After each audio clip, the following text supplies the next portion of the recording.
Sorry we're late. We had an executive session downstairs that ran over a little bit, so I apologize for those of us who were here for the 7:05 beginning. Are we all set to go, Rachel? All right, great. So, as usual, we'll disclose that this meeting is being video recorded. And as always, we'd like to begin by taking a moment of appreciation for our troops serving in the Middle East and around the world. All right, thank you. Our first appointment at 7:05 is the local initiative program application for 41 Dale Street from John Kelly. Just to let you know how we're going to proceed with respect to this, I think we're not going to go past 8 o'clock on this particular issue. I don't know if we'll even go to 8 o'clock, but I'm going to call it at 8 o'clock because we have a number of additional items. I don't think we'll vote on this tonight. I think we'll take the presentation, we'll take the comments. This is Gus and Pete's first kind of public meeting on this particular version of the proposal.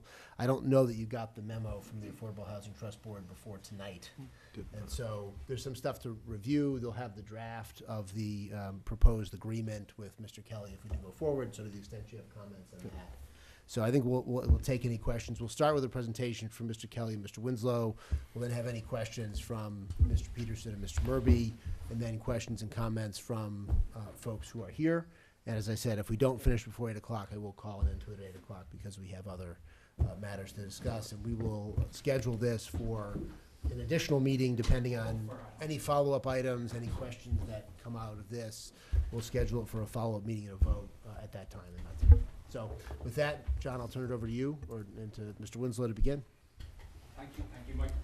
Will I stand and kind of present to the TV? Is that the best way, or? You have a choice. You can walk with that, or you can put it down and come over here and use the mic that's here. Sure, I'll go and use the mic. Why don't you John will be using the. put that mic down so you don't have feedback. So thank you everyone for coming today. I wasn't entirely sure kind of how to proceed in terms of presentation, so I'm just going to maybe chat through, and then I'll have John go through more of the design element and just maybe give a bit of background on what we've done in the project so far. So I was looking back. In January 2017 is when we actually issued our denial letter from Mass Housing for our initial application, and so since then, pretty much when we received the application, the mindset went to how can we make this a collaborative project, work together with the town, and look to do something that everyone kind of be happy with. And so since then, there's been 15 meetings going from the town staff to the Affordable Housing Trust to EMRA, who were the local abutters, and that were very actively involved in the opposition to the initial application, meeting the Allendale residents and 4 Affordable Housing Trust meetings. And so after all of that, there's been a huge amount of feedback, and I feel we've done a lot of listening on the feedback. And so what we've ended up with is 36 units. And so we presented 2 options to EMRA and the Allendale residents. And the first option was 36 all rental units. And the second was 24 rental units, 12 for sale units. And overwhelmingly, the preference was towards the 24 rental with the 12 for sale home ownership units. And that was, we presented 2 plans. We don't have them here today, but the home ownership units project resulted in a less buffer space for the residents on Allendale. There was about a 50-foot buffer with the, there was a 50-foot buffer with the all rental project. With the for sale, there was a smaller buffer because the homes are going to be that bit closer and a bit more parking. And so even with that, there was a very clear preference to go and have those 12 for sale units in the back with the 24 rental units on the front of the building. Again, other things that we got in the feedback from the EMRA meetings and the Affordable Housing Trust, we removed 39 Dale Street from the project, so we reduced the site to a total of 2.93 acres, and the thinking behind that was to preserve the corner of Dale Street and North Meadows Road and not have a building there in the corner, but we can preserve or enhance by putting a green space there or a little pocket park. That's kind of to be defined as we go on and as we discuss. We moved the entrance, the ingress and egress to the site as far away from the junction of Dale and North Meadows as we could. So right now it sits there over 500 feet from the junction, and that was to try and mitigate as much of those traffic issues that were very, very vocal. People had a lot of concerns about that. We also, we have that as our sole ingress egress point. We have an emergency access from Joseph Pace. Again, we looked at different options with the residents there, and very much we initially had that as our for sale entrance, and we switched it to now everything is happening through that North Meadows entrance, and Joseph Pace is only emergency ingress and egress. And we also sorry, we're gonna not only have it for emergency, but we're also going to have it to restrict kind of pedestrian access. And so, as opposed to just a breakaway chain where someone could park, say, on Joseph Pace and hop over the chain and go to their friend's house, or if they live there, we're going to put a gate there with an opticon system. So only an emergency vehicle can get through and can get into that through that entrance point. Path leading onto Dale Street. Lots of landscaping and fencing planned to buffer the abutters from the project.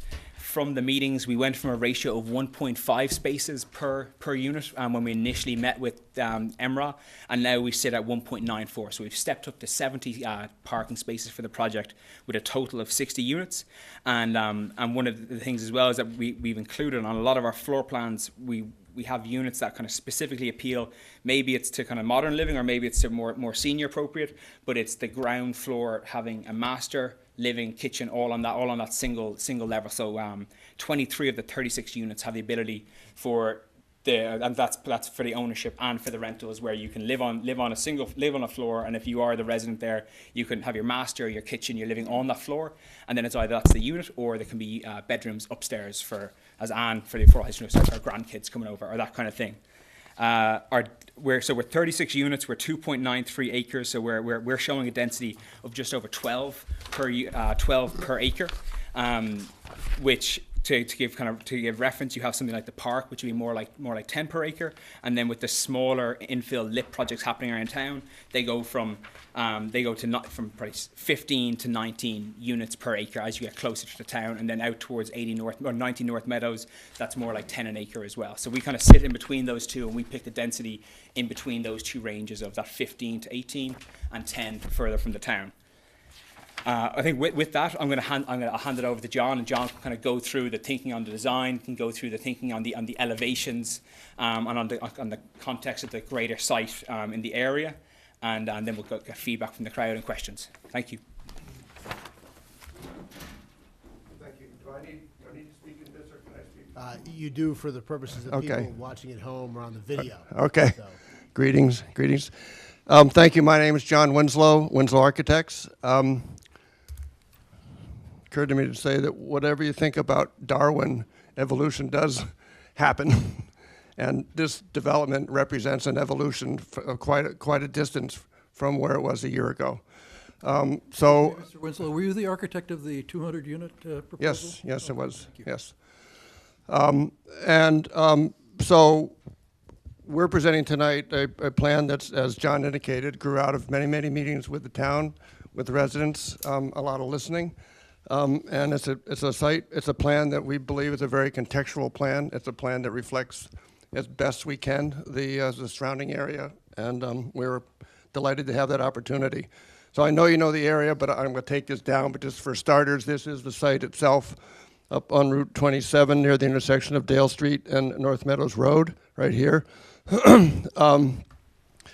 The site plan is blown up a little bit more here. Here's our site plan itself, and it's showing its relationship to the neighborhood in the back. And I think the first thing I want to point out is that as we know, this is a piece of land that's surrounded by neighborhoods in the back, a fairly active road on the front.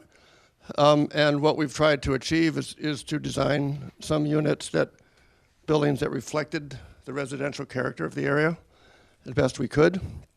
I'm going to take these two location maps down because I know you know the site. Could I ask you one quick question on that? On the map that you have there, or probably you can even do it off the one that's over there.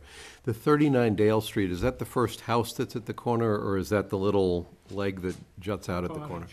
So 39 Dale is this. It's that one, okay, okay. It's a small house, and so I'm the calibrated, little okay. sliver what the driveway is Okay. right now. Yep, okay. And the change is that you're going to keep the 39 Dale Street as the house? So Yes. that is no longer our property, it's owned by the Reverge family, so that will stay there, and then on our sliver, there will be no development, and we can enhance it in some way with green space or park space.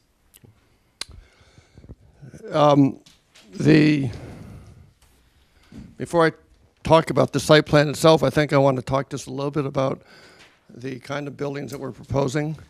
As John indicated, there's both rental housing and there's for sales housing. And the for sales housing is what we're dubbing kind of cottage-style houses. This is basically one-floor living with bedroom space in the attic, basically created through the use of dormers. It's a one-story eave line, very, very residential in character. And we have duplexes and we have some triplexes of this style. There's a total of 12 units of this type, and these will be for sale. The townhouses themselves are located immediately addressing and facing Route 27, and this is two-story buildings. We've attempted to, there's 4 to 6 units per building. Excuse me. We've attempted to break down the massing of these buildings. As you can see on this facade, this is basically one building, but they're designed as almost as if it's 3 buildings that are attached. As much as possible, everything we've done here is an attempt to reflect, I guess what I'd call a New England style architecture. We like to end the buildings with a 1-story wing, and we like to have a combination of 1 and 2 stories. We're also suggesting, and this is, I guess, down the line, the use of color, the use of variety of siding types. Everything we're doing here is an attempt to scale down this development. Those are the 2 essential building types. I want to talk briefly about the site plan itself. This is North Meadows Road, Dale Street. As John indicated, one of the many changes occurred was we eliminated any access off of Dale Street. We're aware that there was traffic problems at that intersection. And we also moved the entry as far as we could from the Dale Street intersection. We're also aware traffic considerations that will certainly be part of the conversation about entering onto North Meadows Road. I think we all agreed it was best to move the entryway as far as we could from Dale Street. The basic site planning concept is to address North Meadows Road with the townhouses directly. And again, as this rendering is indicating, we're dealing with this, with what might be considered the back as a front from an architectural point of view. The reality is that they'll be entered. This is the facade facing North Meadows Road. But the reality is the parking is on the inside of the lot, so the units will be entered from the opposite side from North Meadows Road. But there is an attempt, a deliberate attempt, to say this is residential, these are houses, these are fronts, these are sidewalks. And so that partly explains the design that we've been using here. So the buildings are basically along North Meadows Road here. These are all rental. There's 24 rental units. At the site entry, the parking area splits into 2. And the cottage-style duplexes and triplexes are back here with a parking area on the perimeter and a kind of a pedestrian walkway. We'd like to think is a very neighborly village setting, kind of combining and connecting all these units together as one development. Do they face each other? These face each other, so yes, these are front. So the sidewalk is between the 2, and these are, this is a real neighborhood. They're going to be, they're close, but not so close it's not unpleasant. But we deliberately tried to make it so there was a feeling of place, and we'd like to think we achieved it.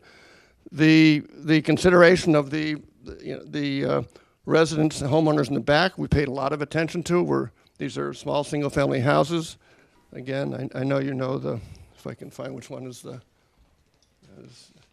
I know you know the area well, but I think it's an important point that we'd like to emphasize. These are the existing houses in the back, and this is right now 2 dead-end roads, Joseph Pace and John Crowder. And the way the site plan lays out is there is no access directly from Joseph Pace or John Crowder, but there is the potential for emergency access, which we felt was also important, given that there's only a single way into the site.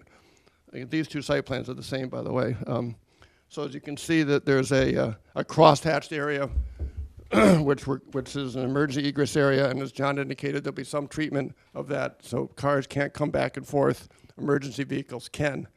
I gather there's been some conversation about not wanting pedestrians to come that way, and I know you're going to talk about that. But again, the concept is we took the back part of the site and took our best shot at trying to blend this in with the existing neighborhood in the back. I suppose anybody who's living here, their point of view is they don't want anything. We understand that. But given that something is happening here, what we tried to do was to make our best shot at making this feel as residential as possible. So that's really the thrust of this plan. And I think I'm not going to, unless you want to get much further, I'm going to stop there and address any questions that might come up. I'd like to I hope the concept's clear, excuse me. Sales housing in the back, rental in the front. I must say, we do a lot of housing work. It's a little bit of an unusual and kind of an interesting concept. This is on the developer side, not ours architecturally, but combining rental housing and sales housing in one development like this. And this seemed like an opportune way to do it. Do you have any sense of the sale price for the market rate units?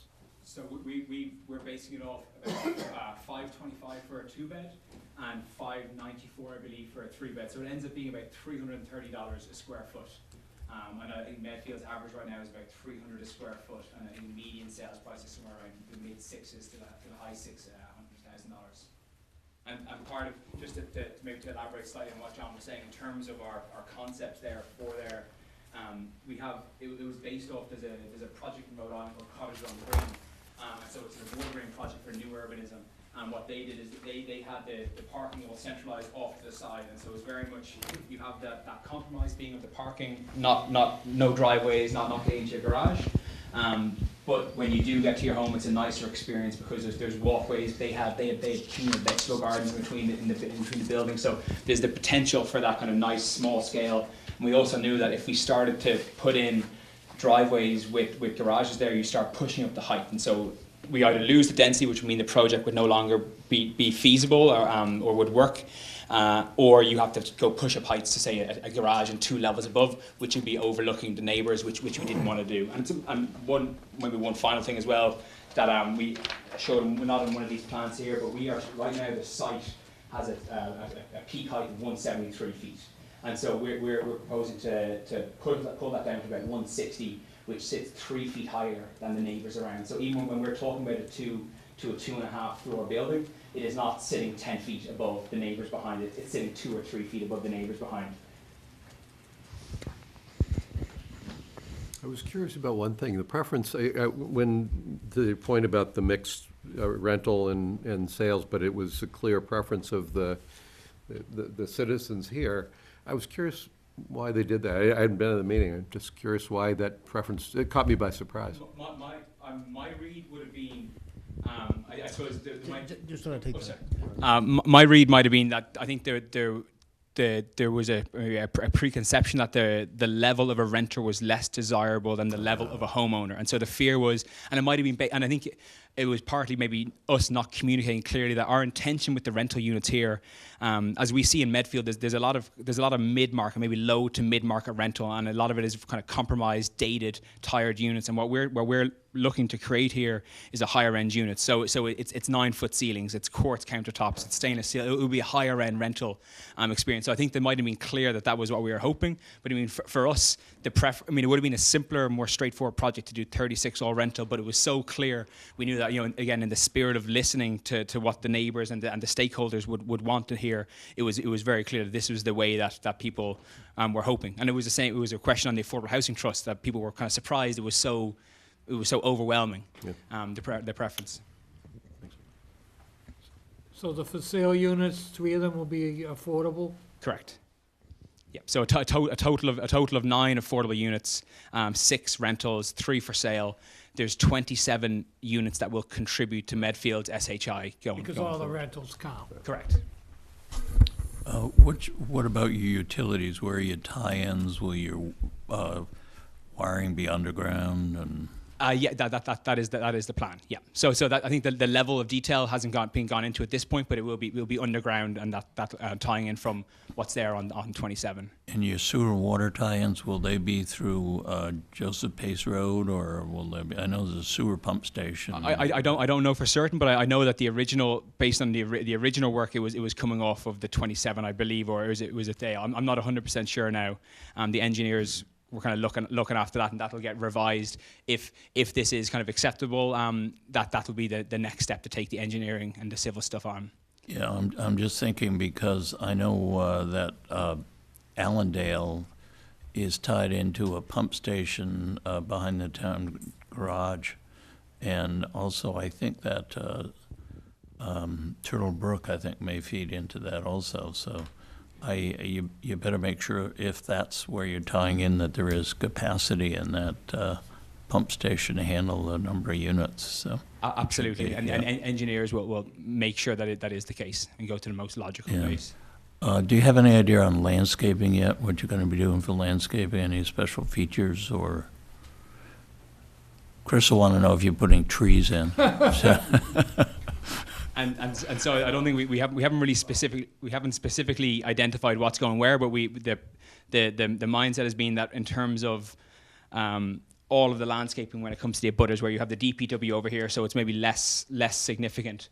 But over here with all of the abutters, it will be a large amount of landscaping. No specifics on tree types or shrubbery types, but landscaping and fencing to buffer those Yeah. residents from the project. Along the town garage, you might want to put in some denser planting because you do have the backup alarms during snow plowing season for the trucks, and so Correct, anything you and can do trees to that will absorb mature sound nicely. noise would be.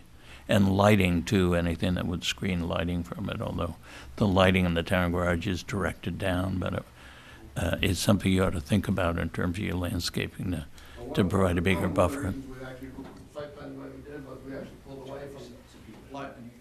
One of the reasons we pulled away from Yeah. this for that reason. We're aware of the DPW and potential conflicts both with visually and sound. So as you see, we're lining up with the parking here. Essentially, we do have this one building at the corner here, but Yeah, makes a lot of I sense. think it's a fair yeah. point. Yeah. I like the idea of different colors in houses. I'm so tired of these things where everything is gray or tan, and they look so boring looking. They look projecty looking, I think, after a while, so. And on Credit. the landscape, again, we also do, it's totally undefined as of right now, but we have this green space here that whatever the desire from the town or the residents around, that can be shaped to whatever is appropriate, whether it is just a green space, whether it is benches and some kind of nice water feature. It could be many things, but I think that would be maybe one of the central landscaping features. You've done similar projects to this before. I'm just curious I know you get pushed to increase the number of parking lots and you have 70, almost 2 per unit. In your experience, how does 70, almost 2 parking spaces for this many units play out in terms of people visiting? Does that parking lot, in your experience, have the capacity to handle, given that some people aren't home and some people are visiting? Do units have designated spots, or is it an adequate parking for visitors and guests, or are the residents that are worried about on-street parking, do they have a case? So my understanding is that our ratio of 1.94 is what we have per unit would be adequate for the park requirements. Now I don't know how that looks on a Super Bowl Sunday when you have those kind of those extreme events, and we talk about some alternative solutions at the Affordable Housing Trust in terms of DPW parking and connection there.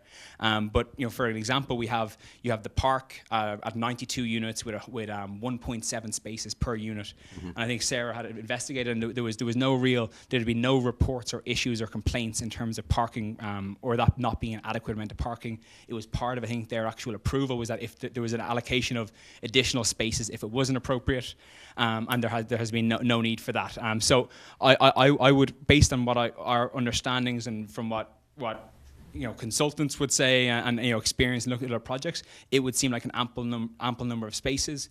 And if you go further, you end up creating parking lots, in the middle. So it's hoping to kind of keep that green space as well with the units. Bill, do you happen to remember up at the state hospital, we're going to, or Kathy McCabe recommended, or Sarah, it's like 1.4 or something like that is? No, I don't remember the number. Okay, it was less than, what I remember is that in order to not have all these parking lots, they've gone to an alternative standard that's actually, I think, below 1.5, if I remember right. There's a greater opportunity for shared parking in that situation. Yeah, like of that. course, yeah. They were looking at, if they had gone with, I think, sticking with bylaws and everything else, they were looking at an excess of 11 acres of parking. Right. So they were looking for, somewhere between 1.4 and 1.7. But I thought it was, yeah, so, okay. I can tell you, we do a number of these types of developments. It's very often rule of thumb of 1.5 is used, and then 10% more for what we call guests. So this exceeds us a little bit. And I will say, and again, credit to my client here, John, there's been a lot of listening going on. I know that in meeting with the Affordable Housing Group, this plan originally had they had 60 spaces, and there was a desire to have more. So we revised a little bit to get 10 more spaces in there. So Where you do have a mix of rental and home ownership, how are you planning to handle the management of the rental units, and are you going to have a neighborhood association as well? And is the road going to be maintained as a private road, or will you intend to turn it over as a public way? I think a lot of that is to be determined in what the most logical and appropriate way, because I believe that having the mix of a project is very unusual. It might even be the first in terms of the DHCD having to deal with. So I'm not too sure what the correct way. I think the way it will work, maybe in an overarching way, is that the 36 units will be managed by a single entity, and you'll have the 24 units, which would be the rental, and that will be a traditional management contract, and the 12 they'll be managing the maintenance, I suppose, of the home ownership units, which will be just the same clearing of the roads, the trash removal, pest, all the usual things that would come with that. And so I think it will be one entity looking after everything. But I'm not too sure in terms of the public way how that will have to legally get split up. That's to be. Yeah. Yeah. Okay. Okay. Thank you. So those 12 units will be condominiumized, I assume? Yes. Yes. And they have essentially dedicated parking back here. There's a little split in the parking area over here, so there's 24 units, 2 per unit there. Talk to Sarah, we can explore maybe covering them in some way. Talk to maybe even solar, but I'm not sure it works in that area. But to have covered parking, I think, for those for sale units can make sense. And it's also, maybe it's tucked away in the site, so it's less of a not sure it's an eyesore, but the aesthetics don't quite impact as much back there.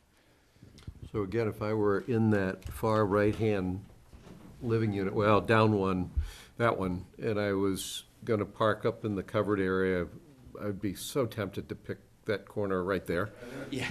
How do you control that?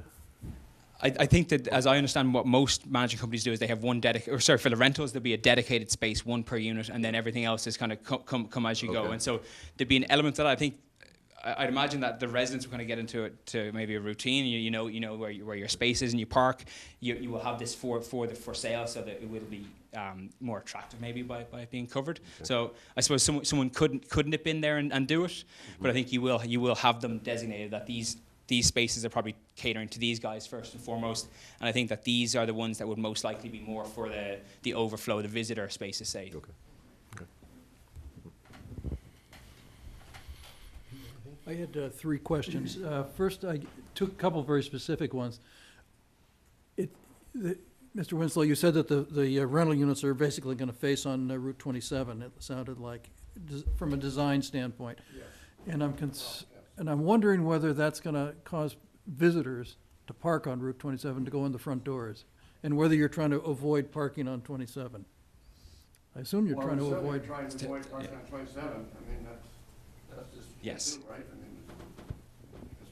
Well, it's posted in some areas, but I don't think there's a general prohibition. Yeah, there's probably no general prohibition against it, but there can be.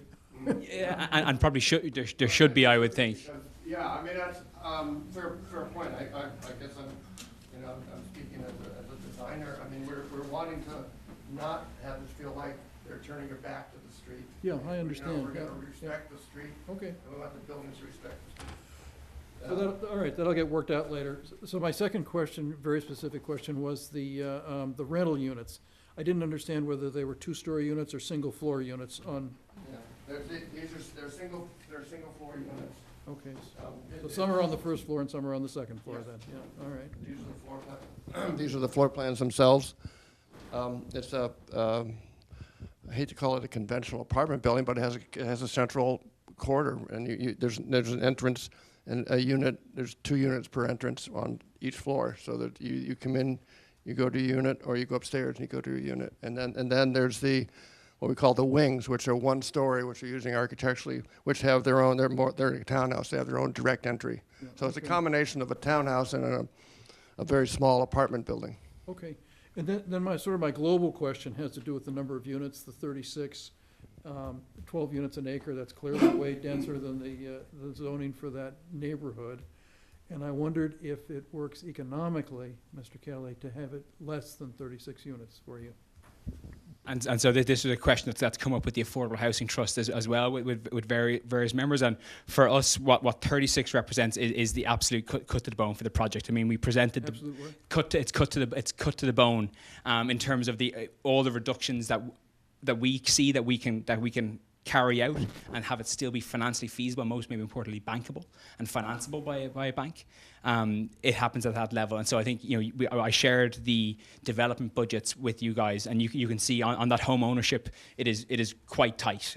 As I said to you, our preference would be to do an entirely rental project, but it was very, very clear from dealing with the locals or the neighbours and the abutters that it wasn't going to be acceptable. So for us, the 12 is tight as it is, and the 24, if we reduce more, it stops being financeable and feasible. So 36 for us is the minimum that we can see being carried out. Is what you're saying that it would be possible to do fewer units if it was all rental, because it's more profitable to do all rental? I'd say there would be a great potential to reduce with all rental units.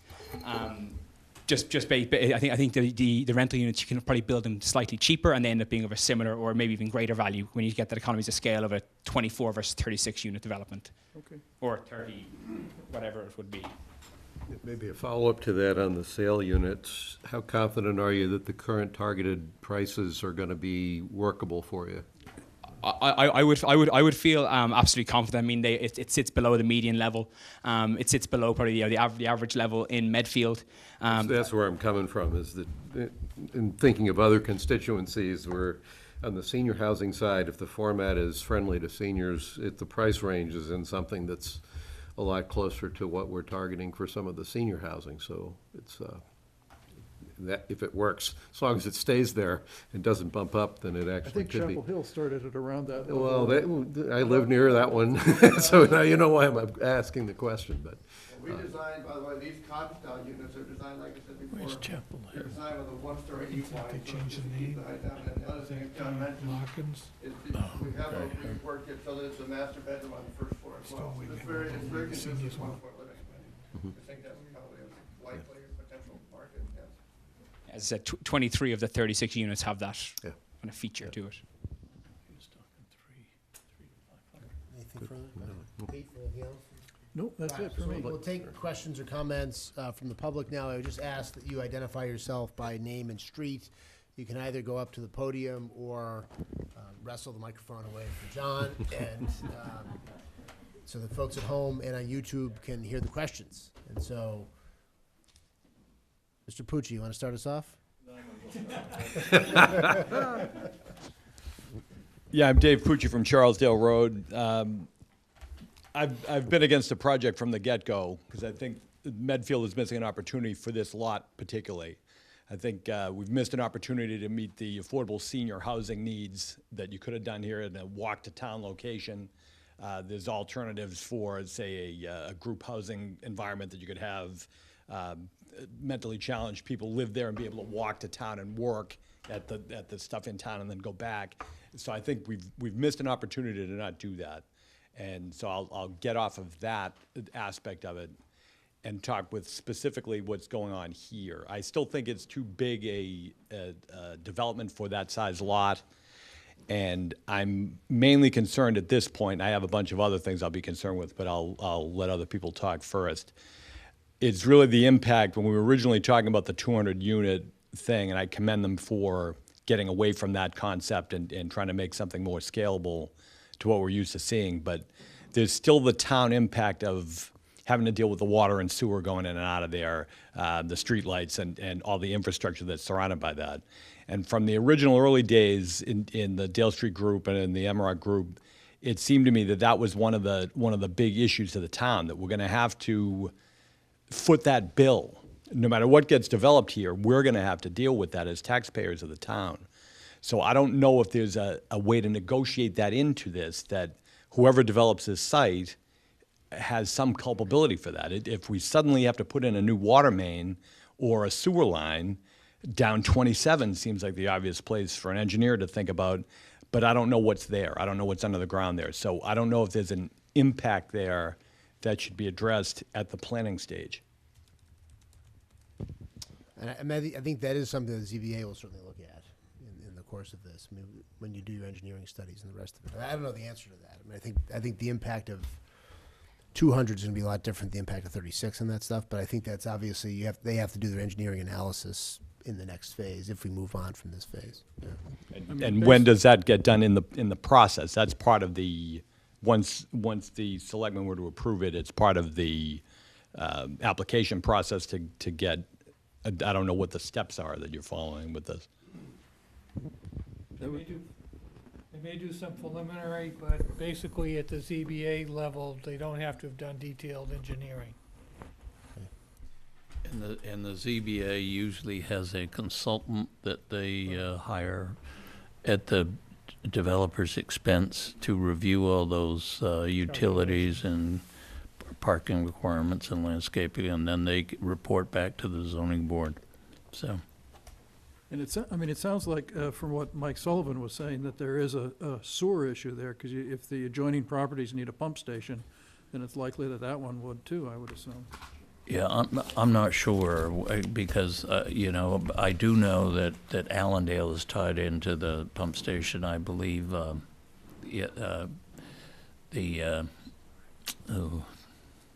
can't think of the name. Something to do with frogs. Turtlebrook. Really? Close. Yeah. It's a senior thing. But I think they're both tied in, and there's probably capacity in that Depends pump on the system. But direction of flow. yes, and I think gravity system. I don't think there's sewer in 27. I don't think there's water in 27. I think it comes in from the back. So. Yeah. That's something But they it will need probably to is do. there probably is on Dale. Well, I don't know, who knows? Well, Unless you- I think it might run down through Allendale, up, down that main street there in Allendale, and then go out to the pump station and back. Yeah, So, okay. So it's probably in Dale Street, because the eventual flow is towards the river, so. So I wanted to follow up on your comment that we missed an opportunity. I'm not quite sure how that, are you saying the town should have been more proactive in terms of? No, I'm saying if this development goes forward and this lot is used for this purpose, I think we missed the opportunity to be able to use this lot For some other something purpose. that's more Yep, conducive okay. to the needs of the town, currently and in the future. Well, So- This is a private land deal, you understand that. But it is one that the selectmen are being invited to allow to go forward as a LIP, so that the town does have a say in this at the moment, because we're in a safe harbor at the moment.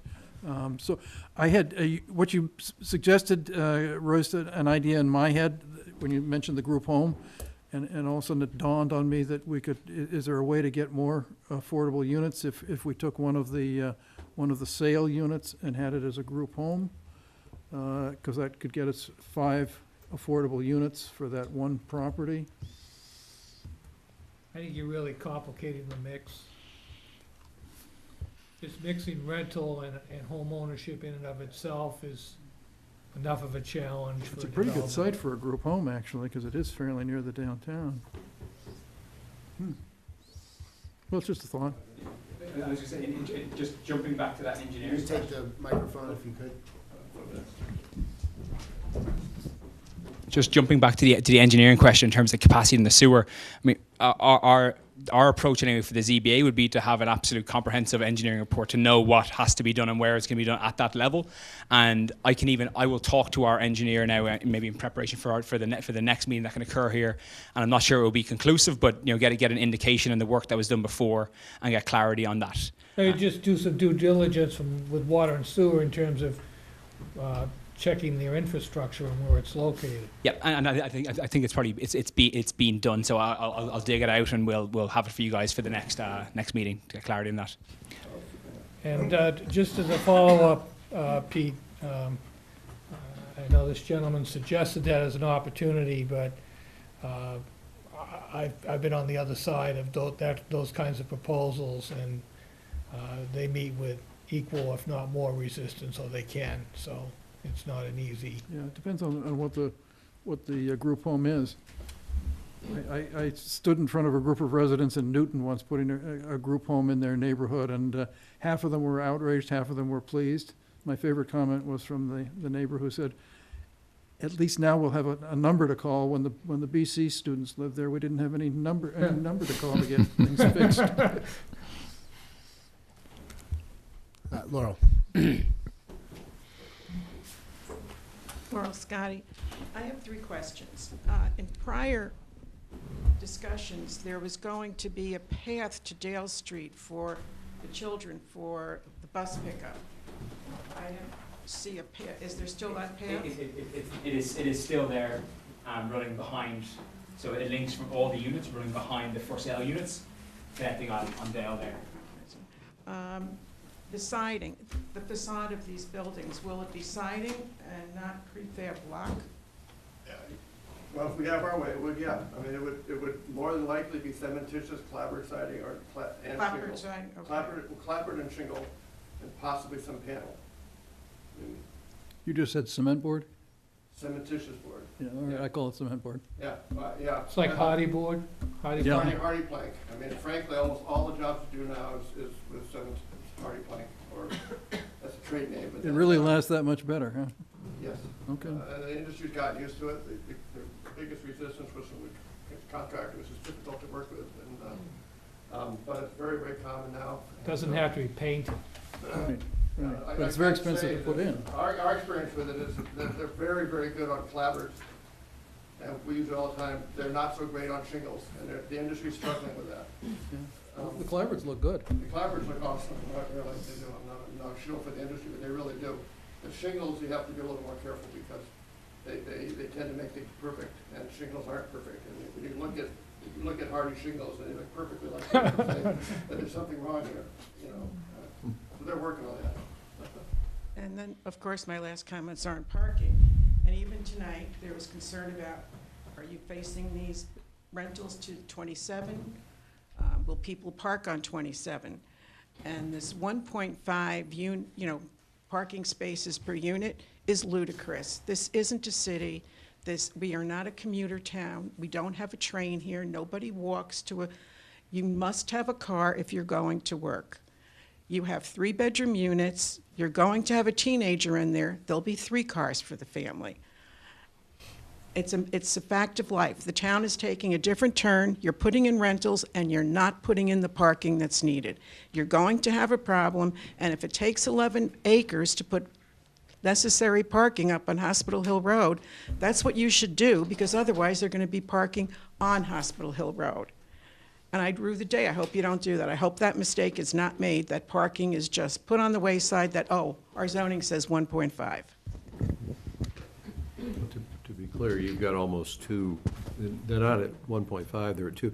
The 11-acre comment that I asked about the state hospital is if we had abided by the traditional parking requirements for how many spots for how many units, that would have resulted in 11 acres up there being parking lots. So that, in that case, just, it's got nothing to do with you guys, but with the state hospital, the point was 11 acres of parking up at the state hospital was probably not a good idea. So they were going to that lower standard of 1.4 or whatever. Okay. The point here is they're almost at 2, just to be clear. I understand that, Okay. and I'm still saying it's probably not going to be enough. At some point, you're going to see the cars parked on 27. And if it's not zoned now for no parking, and it's not restricted, then there was a suggestion at the last meeting that you rent space from DPW, and there'd be a path down to the DPW parking lot with a lighted path, and I think that's an absolute necessity. You don't have to worry about parking on 27 then. Interesting idea. Yes, next.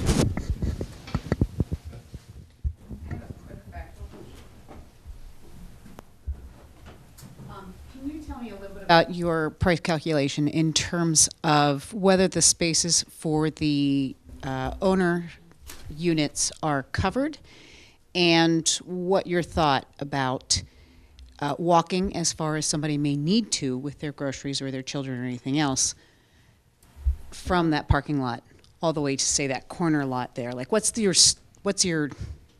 How long is that path? And kind of how does that impact your square footage calculation? When you say square, you mean the overall price? What are we discounting? Right. Have you offered or thought of any discount? Simply because this is a town that has some pretty decently expensive housing, but they all have garages, pretty much all have garages attached to them. And we also continue to live in New England, no matter what we think. And you are digging out spaces, digging out your car and everything else. And as I look at this, I think it's gonna be a beautiful build with premium features, and you're still dragging all of your worldly possessions. How many feet in? Is that 200 feet in? It probably, I think it probably goes, I'd say 150 to 250, something like that. That was, like I said, a factual question. And so there's no specific breakdown of what a unit that is 50 feet from the parking space will be versus the furthest one, say at 200 or 250. I think it is an absolute probably consideration in the price. It maybe it is, as we've looked at it, we have broken out the parking and defined it as one to be all, the entirely home ownership, and the other is all rental. And maybe there is a call to have that be slightly varied in order to have the parking closer to those to these units down here. So that's something that's absolutely not defined at this point, and that made more sense at that point we could. But it's part of the thinking of that, based off that project, that cottage on the green. It was people will maybe accept that compromised further walk with their groceries. Hopefully they're walking to even to the town centre, but they'll accept that because when they're there, it is a nicer experience. I mean, we can share it as well with the development that we base it on. It really is. It's a beautiful communal feel with those houses, and that is the price ultimately, I suppose, that you pay. That is the compromise, is the offsite or the Certainly also impacts our seniors' ability, if they are planning towards mobility, what their mobility needs may be in the future. It certainly does impact whether that's a property they'll consider or not. Like I said, I would add to that, I mean, without venturing over to the management side, because that's not what we do, but we did design this specifically. This parking area was designed as if it belonged to this housing. So now whether or not you can assign it or not, I guess none of my business. That was our assumption, and I would assume that would happen, that these folks would have rights to this space. And then this one building here is a little bit out of the loop. And again, whether but yeah, I think it's a very valid point. And the site plan was designed specifically so parking is near where people live. And I'd say on that, we aren't tied to having those 24 spaces be for those units. So that can be played around to make it more acceptable. And I have no skin in this game in terms of, you guys have done an enormous amount of work, but just as I think about how people buy, perceive, and understand this lot, what they're going to be thinking about in terms of what they want in their lifestyle.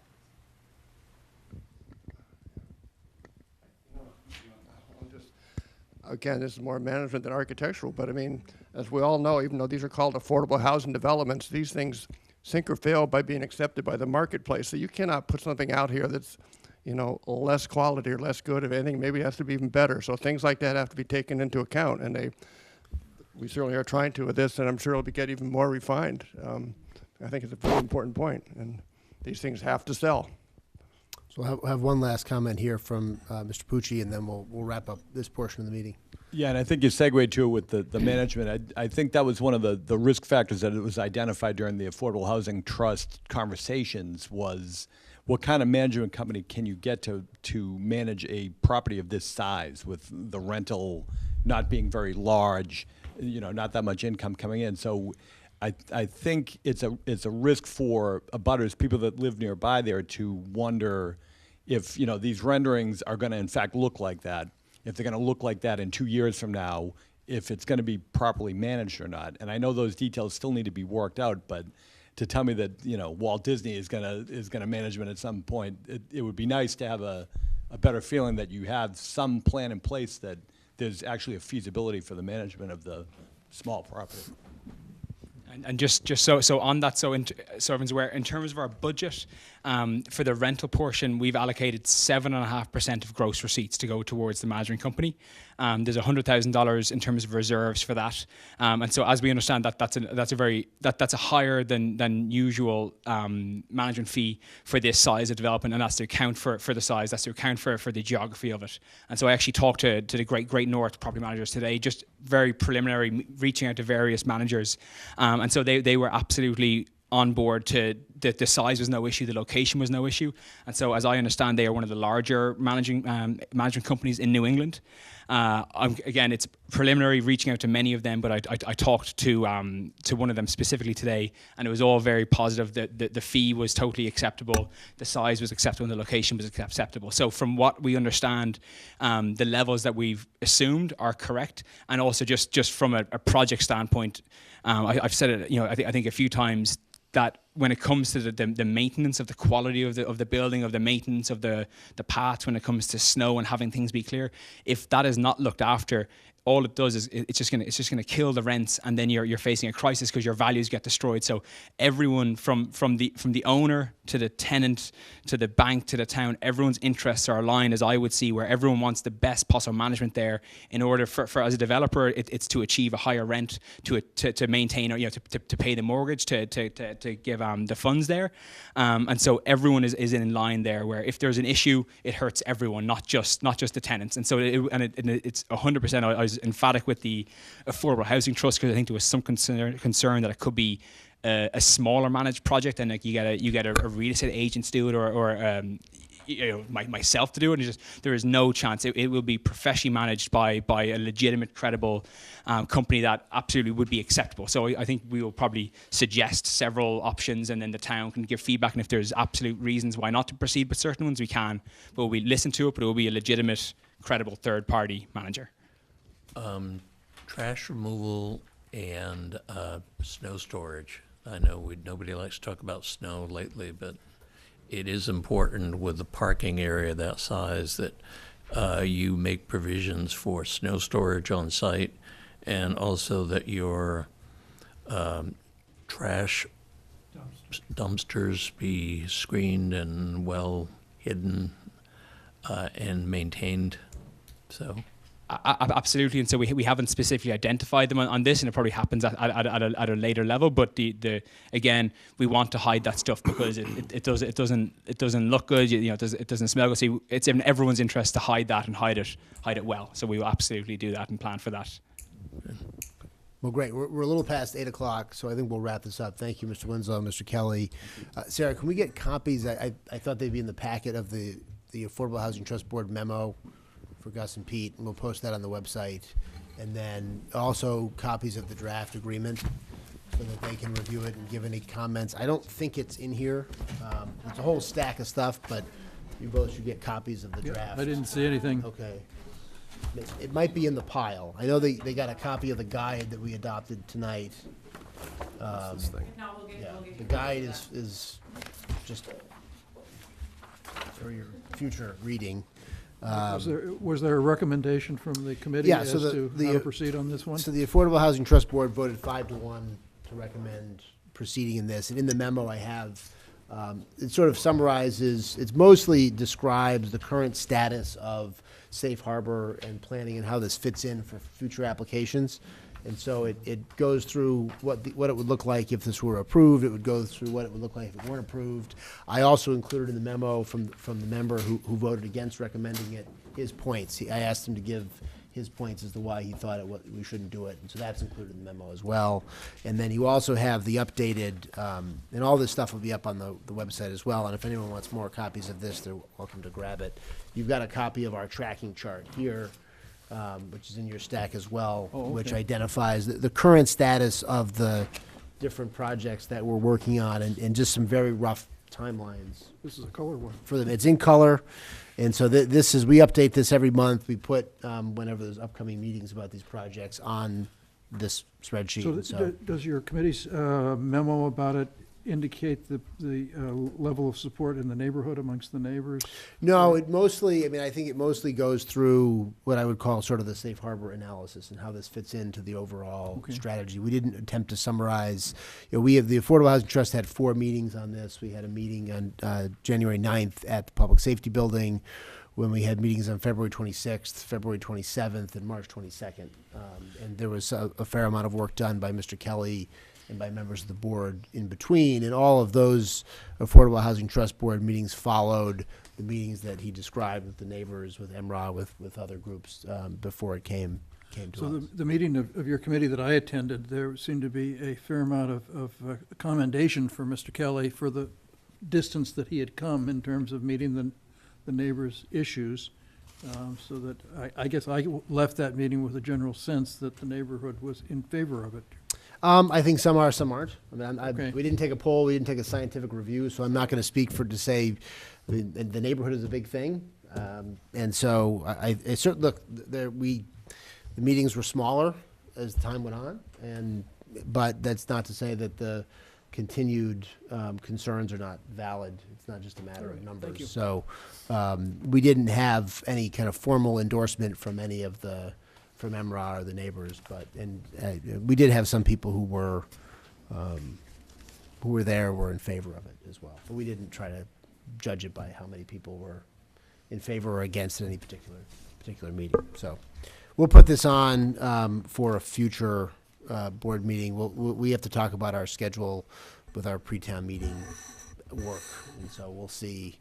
But I wanted to make sure both of you had time with the memo and with the draft agreement, because we asked all the developers who do enter into a LIP with us to sign a contract with us that has certain protections for the town and for the developer, and lays out what we're going to do, and that'll be obviously subject to negotiation, but we'll make sure you have your input on what goes into that. So, but thank you very much for coming in, and we'll be in touch as far as a follow-up meeting.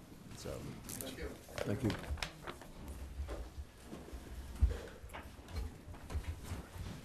I didn't, there's more copies of this too. Do you know what this is? That came from them, okay, all right. All right. So we have a number of continued matters. I think we should probably, thank you. And we should just take off that. Thank you. Sorry, we need to take that off, because we approved that, so this is no longer a draft, but if you cross that off, this was voted approval from the board today.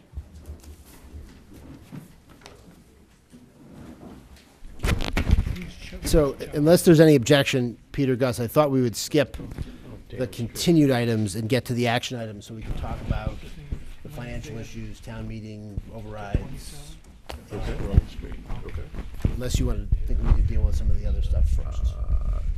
No, certainly not first. Are you taking it off the meeting completely, or you just? No, gonna we're push that going out? to Yeah, push yeah, it sure. to the end. So, since Jessica Riley is here, thank you, Jessica. I'm glad you did. Well, I went to your meeting, so you really should come to ours. So you have copies of the draft that Jessica and Chris produced of this memorandum of understanding, and let me give you the background of where that came from, because it was responding to a particular concern that I had, which prompted them to put it together. And so in the discussions that we had beginning back in February around what has become the proposal for the Capital Stabilization Fund, Chris Morrison, and I don't know if Jessica, if we had talked at that time as well, asked whether I would be in favor of the override that was being proposed for the school, and I said I didn't know, because I hadn't really seen what the number was. But one concern that I had, and this grew out of Mike, something that you had relayed to us from one of the earlier budget meetings, which is that I think it was Chris, and if I'm misquoting him, I apologize, but had said that he thought, well, there's an override this year, we might need one next year as well. I think that you had been there for one of those budget meetings. And so my initial response, is that correct? At the public school committee meeting that was held in the auditorium before the one last night, In that meeting, Chris talked about the fact that, well, we're looking at an override this year, but there's a structural issue with the school budget, and we could very well be looking for another override next year. Right. And so in response to that comment, I think my, my initial reaction was that I don't think I'd be in favor of any override for anything if it was just going to be a prelude to serial overrides, and that if we had a structural budget issue, we should not say that we're doing a $300,000 override to protect 5 teaching positions if we know that to protect those 5 teaching positions next year, we're going to have a $500,000 override, because then you're not really protecting those positions. And you can fill in the blank for whatever program you're talking about. If the first year cost is low, and so you're going to say, well, we're going to try to get this override amount in, and then we're going to have to do another one next year, another one next year. I think anyway, you end up ultimately with a larger total number because you're trying to slip it in $500,000 at a time, $750 at a time. And unless you're dealing with the structural issue, it doesn't make any sense. It didn't make any sense to me that we would do an override that was essentially a Band-Aid for 1 year. So what I had said to them was that, I would consider it, obviously. I wouldn't reject it out of hand, but I would want it to be kind of a fair and honest number that we would get us through some reasonable window in the future. That we could say, if this is what we're going to do, we're not going to have to do one next year. That again, subject to whatever caveats, that we could look forward. I think I had said 5 years or some longer period of time that would say that based on our projections, based on the structure, that we could kind of cap budgets at a certain level going forward without having to do another override. And then when I had originally drafted, I had sent Mike Sullivan and Michael LaFrancesca, the original draft would have become these capital policies about, if we're going to do this stabilization fund, how I would get comfortable with being able to do that. I had put in a paragraph with this concept in it that, hey, if we're going to have overrides, we're going to agree it's going to be only for 4 years or whatever, which they just took out and said no to. But they did say, Chris and Jessica came back with a proposed memorandum of understanding that would be between the selectmen and the school committee to say, this is how we're going to lay it out. You read what they wrote. It's mostly their draft. And so I had given them some wordsmithing changes, but I didn't want to give them substantive comments because, there was a lot of moving parts. And so then Jessica and Chris had told us last week that they were going to put it on the school committee agenda, so I said we should put it on our agenda at the same time. And so hence it's on our agenda for tonight. And so that was kind of my underlying concern. It's still my concern. I mean, I still don't think we ought to be adding programs or agreeing to budgets that sort of make commitments that we know or can reasonably project in the future will require a higher level of taxes than are currently supported. And so that's still a concern that I have, and and I'm still open to discussion. And I think we do have a fair amount of work to do ourselves. We have a fair amount of work to do with the warrant committee and the school committee to try to get to where we need to get. But that's sort of the background of this. And so obviously I think, Gus, you were at the school committee last night, and I was. And so the school committee has voted a budget that's higher than what the warrant committee has recommended. The current version of the warrant committee budget would require an override somewhere in the range of $800,000 to $1 million to support the budgets that the warrant committee has recommended at this point. And so at least as of now, there are 2 possibilities for that Article 45 from a numerical standpoint. And I know Christine has been working with the town departments to see within the confines of the warrant committee recommendations if we can do something with the budgets that we have some authority over to get that override number down to 0. And I don't know that it's been entirely successful, but I think that's been kind of based on what we said at the meeting last time, trying to get there. So anyway, that was the genesis of it, and I do think it would be better. I think the best case scenario is we'd all get on the same page. I think the second best scenario is we'd all be on the same page as to what the choices are, and so that it's well defined going into the town meeting exactly what's at stake in that article for the override, so people understand which piece applies to what, because that's not yet been defined. We haven't yet defined for ourselves if one, if we're going to support any override. Second, if we do, how much? And then third, what would be in it? And we know that our issue is being driven by health insurance and pension, which are 2 things that we can't avoid. And so that unfortunately, the things that are actually causing the budget problem can't be part of that overall. We gotta find something else. So anyway, that's the background. And so, Pete, Gus, thoughts on the various I issues think, we have to well, talk about? I think it's a great idea to have some sort of multi-year planning, and I like the idea of reaching out and trying to come to some sort of consensus around it. And I guess the issue is in the details, whether or not the 4% and the 2% for the school increase and the town increase going forward are the right numbers. I'm not sure about the 35 million number that's in here. So I guess my reaction when I saw it is that I would suggest that we look to Mike Sullivan and the warrant committee for some sort of input on this, and maybe take a look at it again next meeting. Well, I will say to that, I did speak to Tom Reed today, and they would welcome input from us. And so I think, and we can talk about this further, I think what we're probably gonna have is a joint meeting, you know, with the warrant committee and the school committee. So we're not kind of, because right now everybody's working with a slightly different set of numbers as we go through this. And I think we need to sit in the same room at some point and at least understand exactly what we're dealing with. But I think, so I think the warrant committee is willing to weigh in on this. They are planning to meet on Monday, the 9th, to revote certain articles and to look back at their budgets, although I don't think, I mean, Christine, you were there last night, I don't think they're going to come back with specific recommended cuts to get to get to a non-override number. So I think effectively, I don't know that they voted to say we support an override, but if you add up all the budgets they've endorsed, it exceeds, exceeds the estimate of revenue from what's on. So. So I have one starting question. For us as Board of Selectmen, are we in this discussion representing the town? Because one of the things that caught my attention was a couple paragraphs in here that are binding the town to an agreement as well. So when I first read it, it said, well, this is a draft coming from the school committee telling the town what it needs to do. And then I said, well, actually, maybe we're the ones.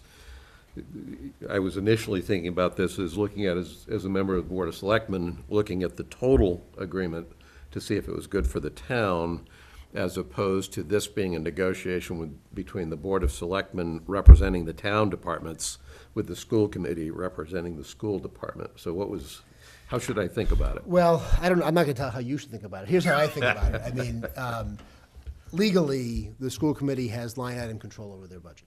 And so, as we know from our warrant committee days, nobody has any say over the line items other than the school committee. And so, I personally, from my perspective as a selectman, I'm going to look at it from what's good for the whole town. And so I don't necessarily see it as negotiating on behalf of the town budgets.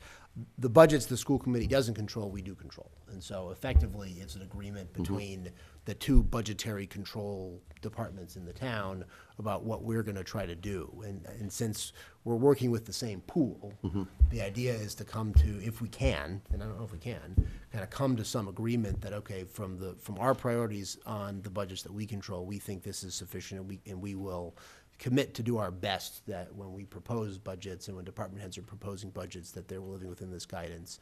And the school committee is saying the same thing, that when they're proposing budgets, they're gonna try to live within this guidance during this time period, and obviously they put in a lot of caveats, and we're gonna wanna put in our caveats as well if we go down this route, but that's kind of how I. Okay. So here's the question behind my question around, just as an illustration. As I was thinking about it, let me make a couple points first, and because I'm gonna give you a little bit of feedback, but it's, I'm not yet at a point where I've put the stakes around the tent. I saw the draft yesterday morning for the first time. It just happened to be, I was planning to go to the school committee meeting, and so I heard what you all had to say there. And my points here are not, to the ones that don't just sound like we're gonna go along swimmingly, they are not reflective of my view of the school committee or the superintendent and how hard you're all working to get done what you're trying to do. So it's not that kind of a thing, okay? Okay, well, so let me illustrate. One of the reactions I had to this is, okay, we've had a continual shift in this town's budget toward ever greater percentages of the resources going toward the schools and ever diminishing resources going toward the town. my first reaction on this one is, and we are about to institutionalize that shift by locking in a 4% growth rate for the town and a 2% growth rate for the 4% for the schools, 2% for the town. That's what got me to my question, because I said, well, gee, I wonder what Mike thinks about that. And then I said, well, I'm not sure if Mike is the one who's getting to be in this conversation, in this negotiation.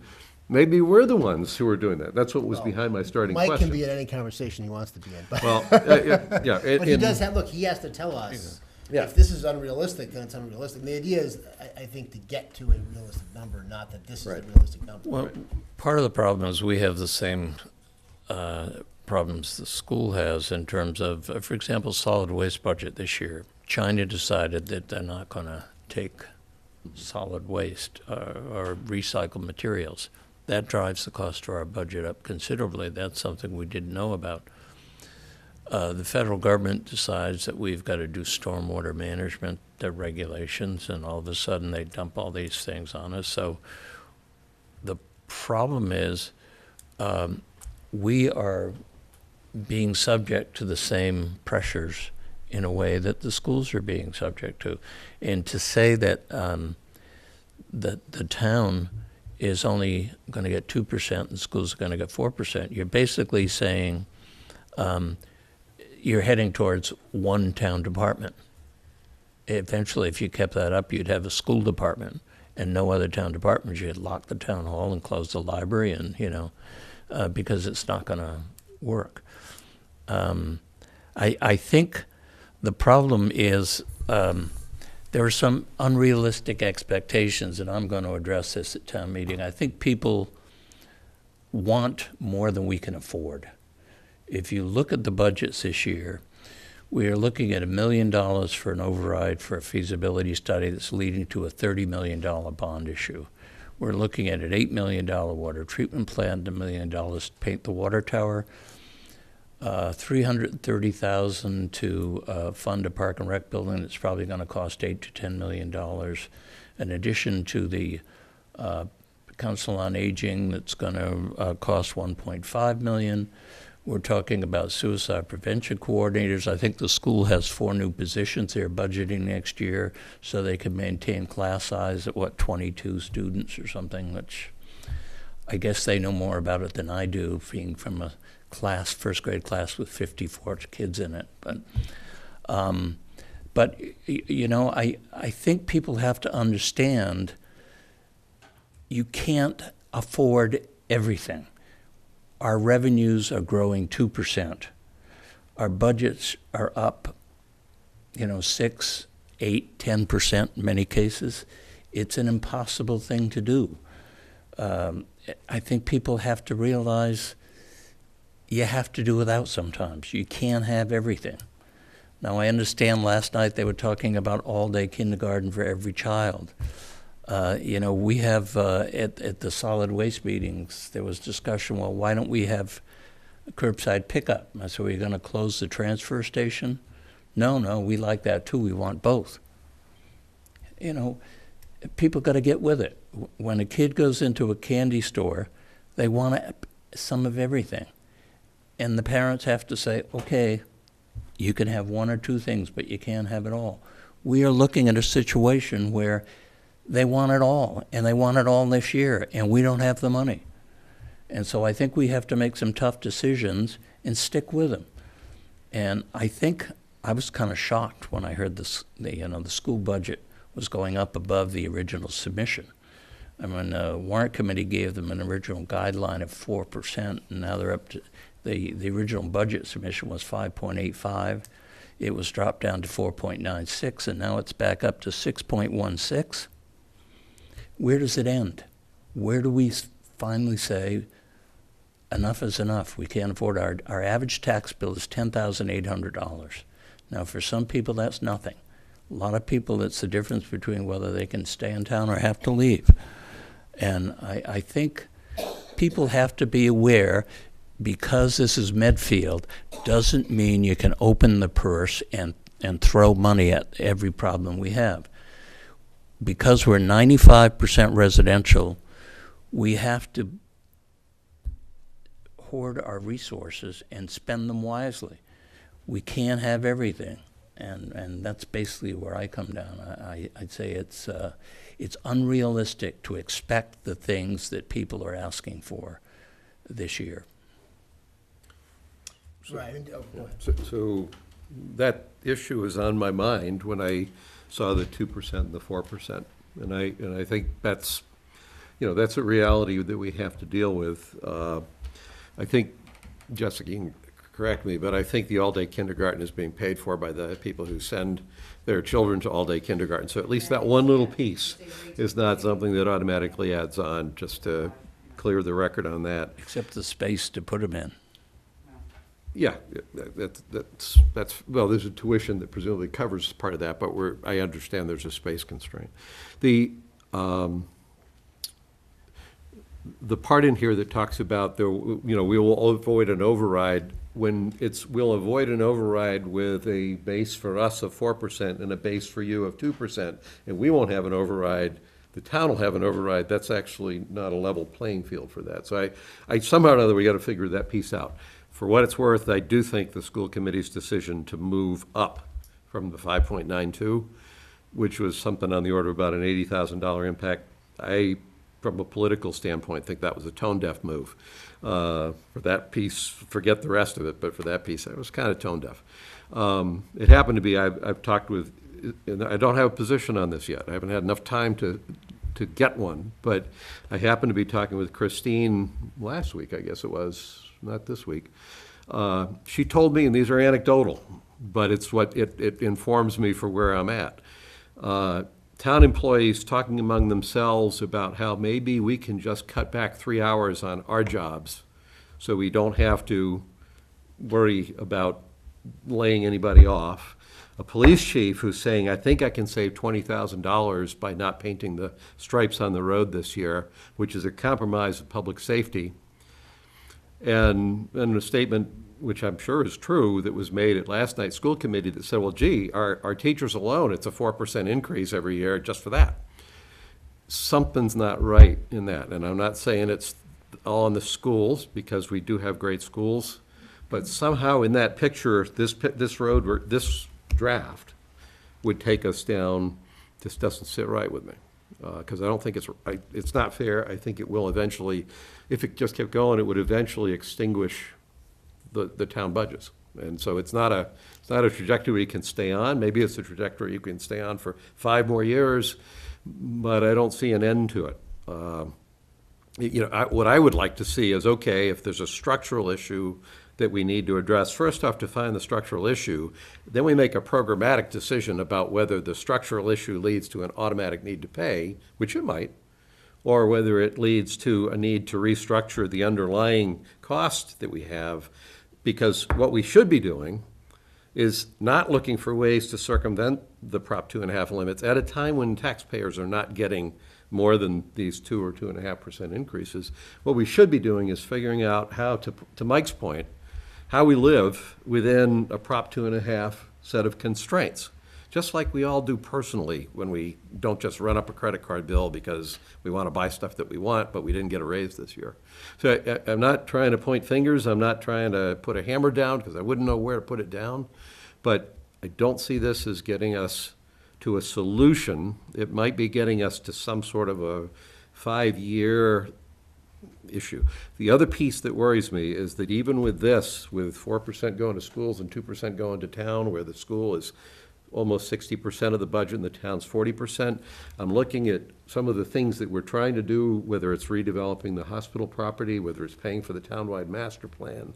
And I'm sitting there going, if we can't find a way to scrape up the money to be able to do some of these things that actually are of strategic significance to the town, we aren't going to fix this from a structural standpoint of the revenue generation of the town. We're not going to be able to fix it because we never can generate the money to do the things we need to do to actually get to the decisions we need to make. So that's quite outside of town departments, quite outside of the school department. It's like, do we have the money to actually invest in developing the town in ways that are going to get us to where we need to be strategically. So I'm not casting judgment yet. I first read it, and I was a little fired up yesterday morning, but I read it, and I went, it's not that you guys aren't working hard. It's not that you guys aren't thinking hard about this stuff.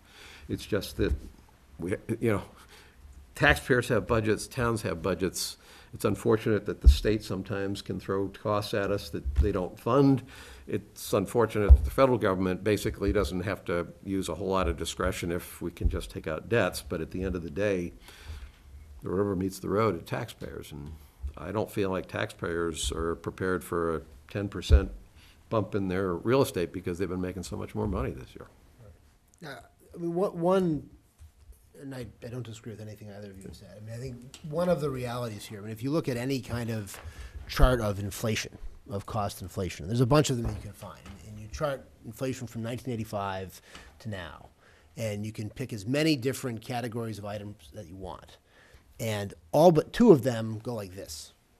You take the cost of cars, you take the cost of computers, you take the cost of anything else going like this. There's two things that go up, healthcare and education. And those are the two areas of expense across the board in the United States that have been, for a variety of reasons, and you can debate the reasons, and we all have our own view of it, that have sort of defied this low inflation. And it's one of the things that I think that is frustrating to people when they sort of economists say, well, inflation is so low. Well, except for healthcare and education, which are both very important to lots of people. And if you look at what's driving our budgets and you look at what's driving this change, it's not really new programs, right? I mean, the things you list off that people want, right? Parks and Rec building, okay, it's new, but we have a Parks and Rec building. And so at some point, we either will have a new one or we won't have one, right? So it's not as though we don't have, not as though we have a functioning, wonderful Parks and Rec building and they want one that's 4 times as big. Or it's not as though we don't have a Parks and Rec department and we're gonna start one. Right? For a lot of these things, when you look at the healthcare cost and the pension cost and the budget, we're getting a $600,000 hit from those two budgets just to stay where we are. So you've listed off, Mike, a lot of new stuff, and I'm not disagreeing with that. But there's a lot of these costs that are baked in here are just to stay where we are. And so if we were to try to say live within our means, I think from the school committee's perspective, if they had a 3.5% budget increase this year, I think they would expect to be doing layoffs. I think if we were trying to live within the $1.3 million, we on the town side might be confronted with layoffs. In part because, again, putting aside the teacher's contract, which effectively is a structural issue, right? We just can't, that's their issue to deal with, and from my perspective, there's nothing for us to do about that, right? Just for the cost of employing the people we have, that's getting more expensive because of healthcare. So some of this is a structural issue just to stay where we are. And then I think, and again, I'm not going to get into the line items in the school budget, but and Jessica, you can speak for yourself. I think what constitutes the same education today, or an education at the same level as 20 years ago, at least seems to be more expensive than it was. Now, maybe it's just the case that lots of stuff has been added that we don't need. And that's a judgment about what people think schools ought to do and what schools ought to have, and we're not going to. I'm not going to be. I have my own views on that, and I wouldn't look back more than 10 years, but I do think there's some changes in the there's changes in the student-teacher ratio, some of which are driven by changes. It's not just the same. It's changes in what schools are expected to do and how things are calculated. But some of which I think is actually an increase in what people are looking for. And there's nothing wrong with what they're looking for. It's just that it has cost implications. And if those cost implications crowd out other things, if our taxes go out, we're chasing our tail. We're trying to find ways to make housing more affordable for seniors. But by the time we get that senior housing built, the tax rate that they'll be paying for that smaller house will be at least as high as it is right now for the one they want to sell, because our taxes will have grown so much. So it's not there's lazy people over here not doing their job. It's that this is a constrained fiscal environment. And I don't think it just comes down to, well, if we make a good argument to the taxpayers, you know, they should just pass the override because we haven't had one in a long time, and we should move on. I don't think that's a good enough answer. We almost ought to look at it the other way and say, look, here's the growth of the tax rate. This is what we want to be. Now, that will tell us what we can afford. We never do that. We always do it the other way around. Well, we start with the 2.5, right? We try to get under that, Right. and I think, I mean, and I think part of this is sort of the procedural part of this, is in crafting that override article. I think that gives both the town meeting and the voters an opportunity to weigh in on this, and to say, these are the things that we won't get if you don't vote for this. And we can either be advocating that we think you should vote for these things and you need it, or we can say, we don't think you should need it. We think as a board or as individuals, we think, look, these are things we can do without. The town's not going to fall apart. But ultimately, you know, the town meeting will make a legislative judgment about that. And then the voters will make a vote at an election about that, and then we'll find out. I mean, because it is the one feature of accountability that in local government you do have to put into a ballot. And I think we've moved in a good direction, because I think we're having this discussion rather than can we spend even more out of free cash? Can we give less to OPEB? Can we give less to the stabilization fund? Which is another way for this discussion to go. And as you know, and I think you agree, I mean, I don't think that's where the discussion should go. And that's been part of what we've been talking about as well, because we do have to protect those things which are not popular. But that would be the next, hey, for this year, we can just paper over it and just look at that big free cash number, and hey, we'll be fine. Right? This is not a responsible way to go either. Yeah, no, I think you're absolutely right. The voters are going to decide, they're going to tell us whether they can afford whatever it is. I want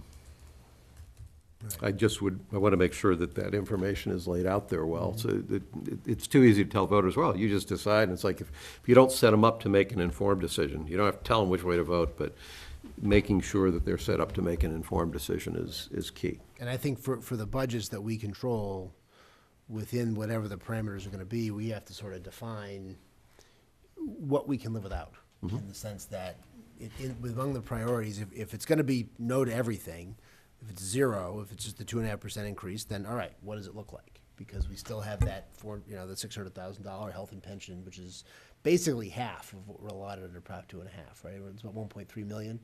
So if you take just the health and pension increase, that's half of the entire amount of money we're allowed to increase, just to status quo, right?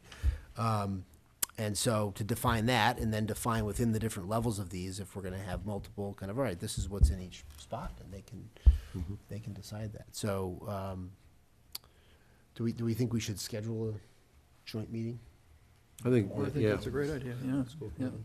If I could make one general comment, I absolutely think you're right, Mike. I absolutely think we're going to have a number of override items on this town meeting that the taxpayers are going to choose from.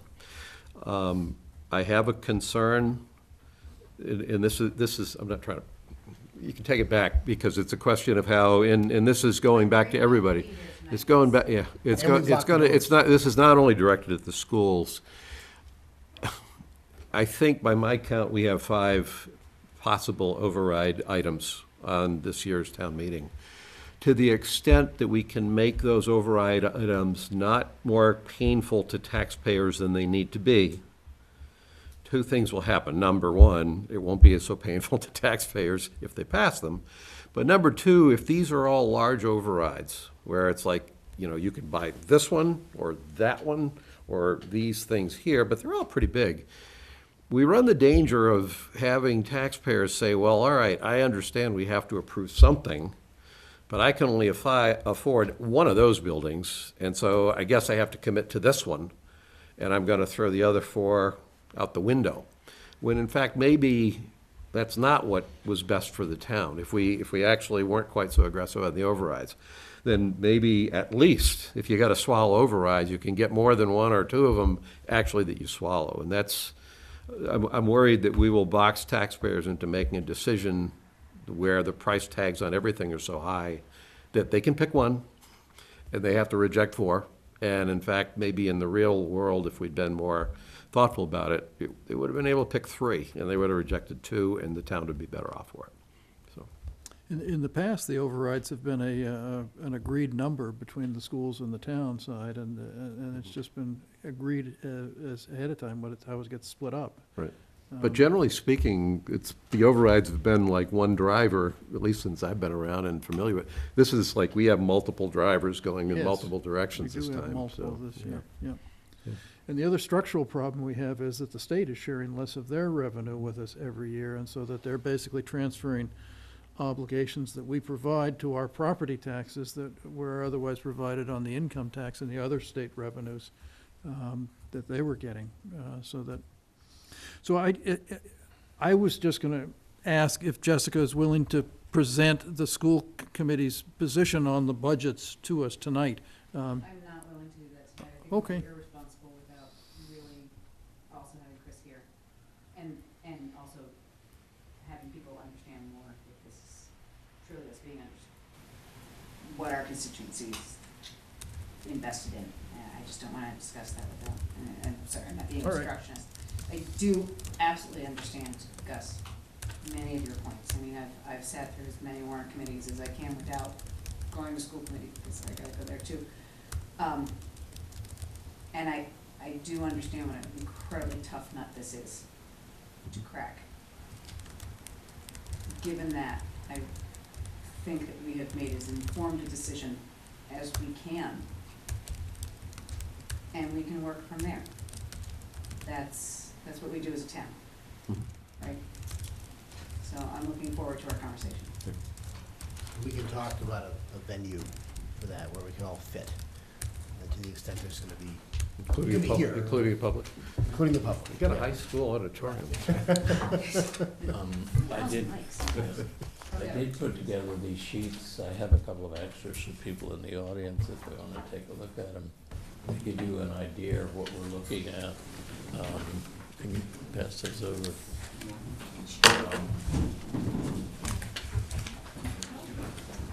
And what I tried to do was to show where the budgets are at this point, and, yeah, they're right there. Oh, sorry. Sorry. I've got new duties this year that I haven't figured out yet. I'm out of Much luck. harder job than the third guy. I know, just Thank have you, to Michael. second things. What I tried to do was show where we are for the budgets that have been approved by the warrant committee. And the first column, fiscal 18, is the current year's budget.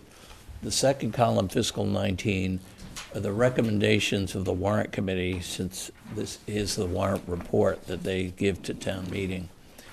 And then in the third column, I added because the warrant committee is recommending 4% increase for the school budget. The third column, I added 6.16%, which is what the school committee voted last night for their budget. And I also added $250,000 for the ALS override. And in the last column, in addition to those two amounts, the 6.16 and the 250, I added an additional 180 for the Park and Rec building, because I was carrying 150, which is what the warrant committee had originally voted. And the Park and Rec says they want 330 now. It's hard to get to 180. No, it's 150 and Oh, another 180 on top of the 180 on oh, top got of the it. 150, Okay, got yeah. it. So yeah. here's my question on this, Mike, just on this stuff, and I guess it's a question to Pete and to Gus too. For some of these articles that you have in here, I think the way we've been talking about it is that it would be a separate override vote. The ALS would not be lumped in with the other stuff. Right, and that's what it's contemplated here. The ALS is a separate 250,000 override. Okay, It's the four things you got listed to the right. okay. And then the other potential one is I think, is if the Council on Aging decides to go for an override in their project, that would be additional 150. But I haven't included anything on that because the warrant committee has voted to dismiss that article. But have you included, I guess I'm trying to figure out whether in the three columns, you have the same revenue number for all three. So are you including all 4 overrides in all 3 columns? I've included nothing for the overrides. If I you look see. down, you say tax levy, operating override, and/or debt exclusion, 0. Now, at the end of that, I've got 1 million would be for the stabilization fund, Dale Street feasibility study. The second million would be for the operating override. The third, 250K would be for the ALS override. And then the 330K would be for the Park and Rec override. So the second million, Mike, the million, that includes, I'm using round numbers, that includes the $750,000 override for schools, and then there's another 250K. Where's the million come from? It's added to the tax levy. No, but what Where you- makes up where's the it million? going? Yeah, what Where's makes it up the going? million, yeah. Well, that's what I have to figure out, and it's been very, very difficult. I've been going crazy with this because the figures keep changing. I mean, Park and Rec was 150, now it's 330. School was a 4% increase, a 4.8% increase, a 5.75% increase, and now it's 6.16% increase. That's changing.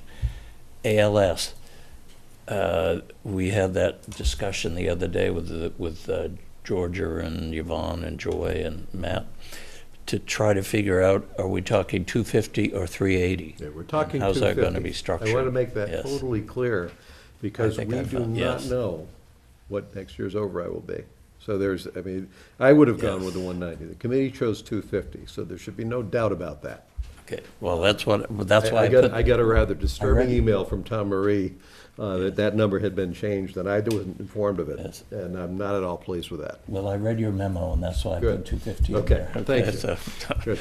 so, We shall never speak of this again. yes. Till tomorrow when Yvonne says that's not going. So, okay, if you go down to the bottom and see what impact these different levels have on free cash, the first column is with the warrant committee recommendations, so that includes nothing for ALS. It includes a 4% increase for the schools, and I think those are the major items that they've had changes on. It includes nothing for the Council on Aging building. It includes only 150 for the Park and Rec building. So with that, you would need 2,522, 2.5 million in free cash. It would leave you with about $365,000 in free cash. Where are you? You lost me. Very bottom of this Right here, column. first Just column. bottom, second Oh, column. so if I go to the very first column, that effectively is our baseline, right? That's this Yeah, year. I think we should maintain about a Right. $1.6 million free Right, cash okay. at the end of June 30th, and then try to build that up next year. The problem is, as the budget gets tighter, it's gonna get harder and harder to build the free cash level up. And as the budgets get bigger and bigger, that free cash level as a percentage gets smaller. So you need to grow your free cash if your budgets are growing to maintain the same percentage. Okay. So if you figured it by just fixing the free cash at a target, whether it's the one, That's- at or around what we had, then all the rest becomes override.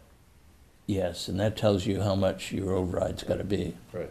so. So what I'm getting at is that when we start applying free cash in this thing below what I would say is probably the level that we've got here for 18, we're fuzzing up what's the real override to be decided on by driving that free cash down so far down. I wouldn't do And- that. Right. And now I think that the I've other s- piece of this, Mike, just from a display standpoint, I think we should find a way to carve out of this or separately account for the override items that will be separately voted on. So for Park and Rec, ALS, Council on Aging, I mean, those should not be in the other articles because they're gonna have they're only gonna happen if they have their own matching funding source. Well, they are, and that's what these 4 things are up there. Those are the 4 override amounts.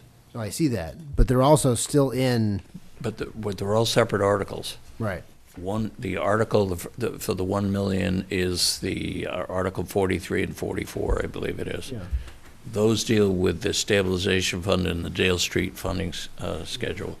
The next one deals with the operating budget, and it's Article, I think, 45, where we have the amount that we needed over and above what will be a balanced budget. And then the next one is the Park and Rec, and that's a separate article for the Park and Rec funding, so that will be a separate override. Right. But it shouldn't, but I'm just talking about in calculating the bottom line, the only variable number here that we have to figure out is the Article 45, right? The combination of the town and school operating budgets. Yes, And right. so if you include Park and Rec and ALS and Council on Aging in your capital budget / other articles, it skews it a little bit, because we don't need to fit Park and Rec and ALS into Article 45. We need to fit everything else in there. And so part of what we have to decide, for example, things like the townwide master plan, things like the money for the hospital, all the other stuff, we have to kind of decide if that's gonna go into Article 45 or not, or we drop it a lower number. But I think for ALS, Park and Rec, Council on Aging, I think we're all agreed. We're agreed those are separate, we move the vote. We're not trying to Go- squeeze those into- Second sheet. Yep. Right. And I'm understanding you Breakdown to of say, the Mike, that you haven't put the overrides in these columns, that The what? you haven't put any of the overrides in these columns. No, I haven't. Yeah. No. So, and that tells you how much free cash you're gonna use without the overrides. So, for example, when you go to 6.6% and the 250 for the ALS, you use all your free cash plus 687,000.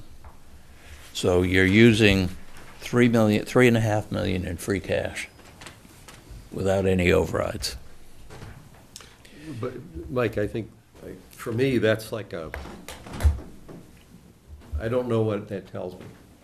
It would be far easier for you to tell me what part of free cash that we currently have it would be prudent for us to apply, to set the line at where the override, everything above that is an override. So rather than assume that free cash just, if we don't get an override, we do everything, we'll do this, it's more like I'd rather see the numbers where free cash stays at 1.5 million or something like that. Okay. And I can see what where the override problems exist. Okay, I can tell you quite quickly how to do that. Take that bottom figure, for Yep. example, this minus 687. Yep. If you want to have 1.6 million, Yeah. you have to take that 687 and add 1.6 Exactly. million to it, Exactly. and that will tell you. Right. But I don't know where that 1.6 million is coming from. That's the next step, to figure out where it's coming from. Okay. Now, you have to identify how much you need, and that's been the problem, because that's been changing daily. So now that at least I can make some assumptions on how much we need, then we can start looking. I know Chris has been working on the budgets, I've been working on the warrant articles. Joy has been working on them, and Yvonne's been trying a couple of figures. So we're all trying to plow in and come up with what we need to cut to get to those figures. And boy, it's difficult, you know. You go through the town budgets, would you come up with $185,000? Roughly. I went through the warrant articles, and by slashing almost everything in the special articles, came up with $440,000. Mike, how important is it that we do the iron and manganese treatment this year? 660,000? I think it's pretty important, you know. It's an enterprise, it's an That's the enterprise. water and That's sewer. funded out of water and sewer rates, Yeah, so that's that not they don't gonna affect the tax make rate. a That difference and the anyway. painting the Nice water try. tower, yeah, yeah. Shoot. I know, that was a nice thing to look at and say, ooh, we could grab some of that, we'd be all set, but, yes, maybe we ought to get the schools selling Medfield bottled water instead of that other stuff. Okay, and so for the last one, if you throw in the Park and Rec, 330,000, you need to maintain 1.6 million of free cash. You need to raise 867 plus 1.6 million. Do you have the full set of recommendations from the warrant committee? He was going to send them to me today. I've got most of them. I'll give you the set. I don't need it now, but if, There. is that full set of warrant committee recommendations, where does the budget wind up? if we took, you may not have them all yet, but if you took all of the warrant committee's recommendations on all of the budgets plus special articles, where would we be? Second column. Second column. That's the one that leaves you with, still with only 364 Yeah. in free cash? Although it's not quite as bad, right? Because they recommended Park and Rec, which is a separate override. At 150, yeah, 50, right? It's So rather than the 330, so you'd have to do another Still about a 180. million. So if even you the got warrant that, committee's yeah. recommending $1 million over. that's how I calculated it. Yeah. The warrant had $1 million override as recommended by them. Good. And then with the school committee budget voted last night, it comes out to about 1.7 million. Now, see, what will happen, when you determine which override you want to put on the budget, you would put that under that column up top under revenue. Tax levy, operating, and debt exclusion overrides. You would put that figure in, and that increases your tax levy. By increasing your tax levy, you reduce your use of free cash. So I think it would be useful, Mike, to see a column on here that for all of the special articles just plugs in the override. Because for all of those things, they're only gonna happen if there's an override. Right? ALS only, ALS is only gonna happen if there's a matching ALS override. Park and Rec's only gonna happen if there's a matching Park and Rec. So to get to this bottom line number, I think we should put those in, plug those in, because those are going to town meeting one way or the other, Yeah. right? Does that make sense to you? Yes, it does, and I had a column, not on that, on warrant articles that I could cut to come up with $1 million, and I have that listing somewhere in there that, I think I deleted it because it was one more column that nobody would understand, but I can recreate it. But basically, what you're looking at for overrides is this little line that sticks out here.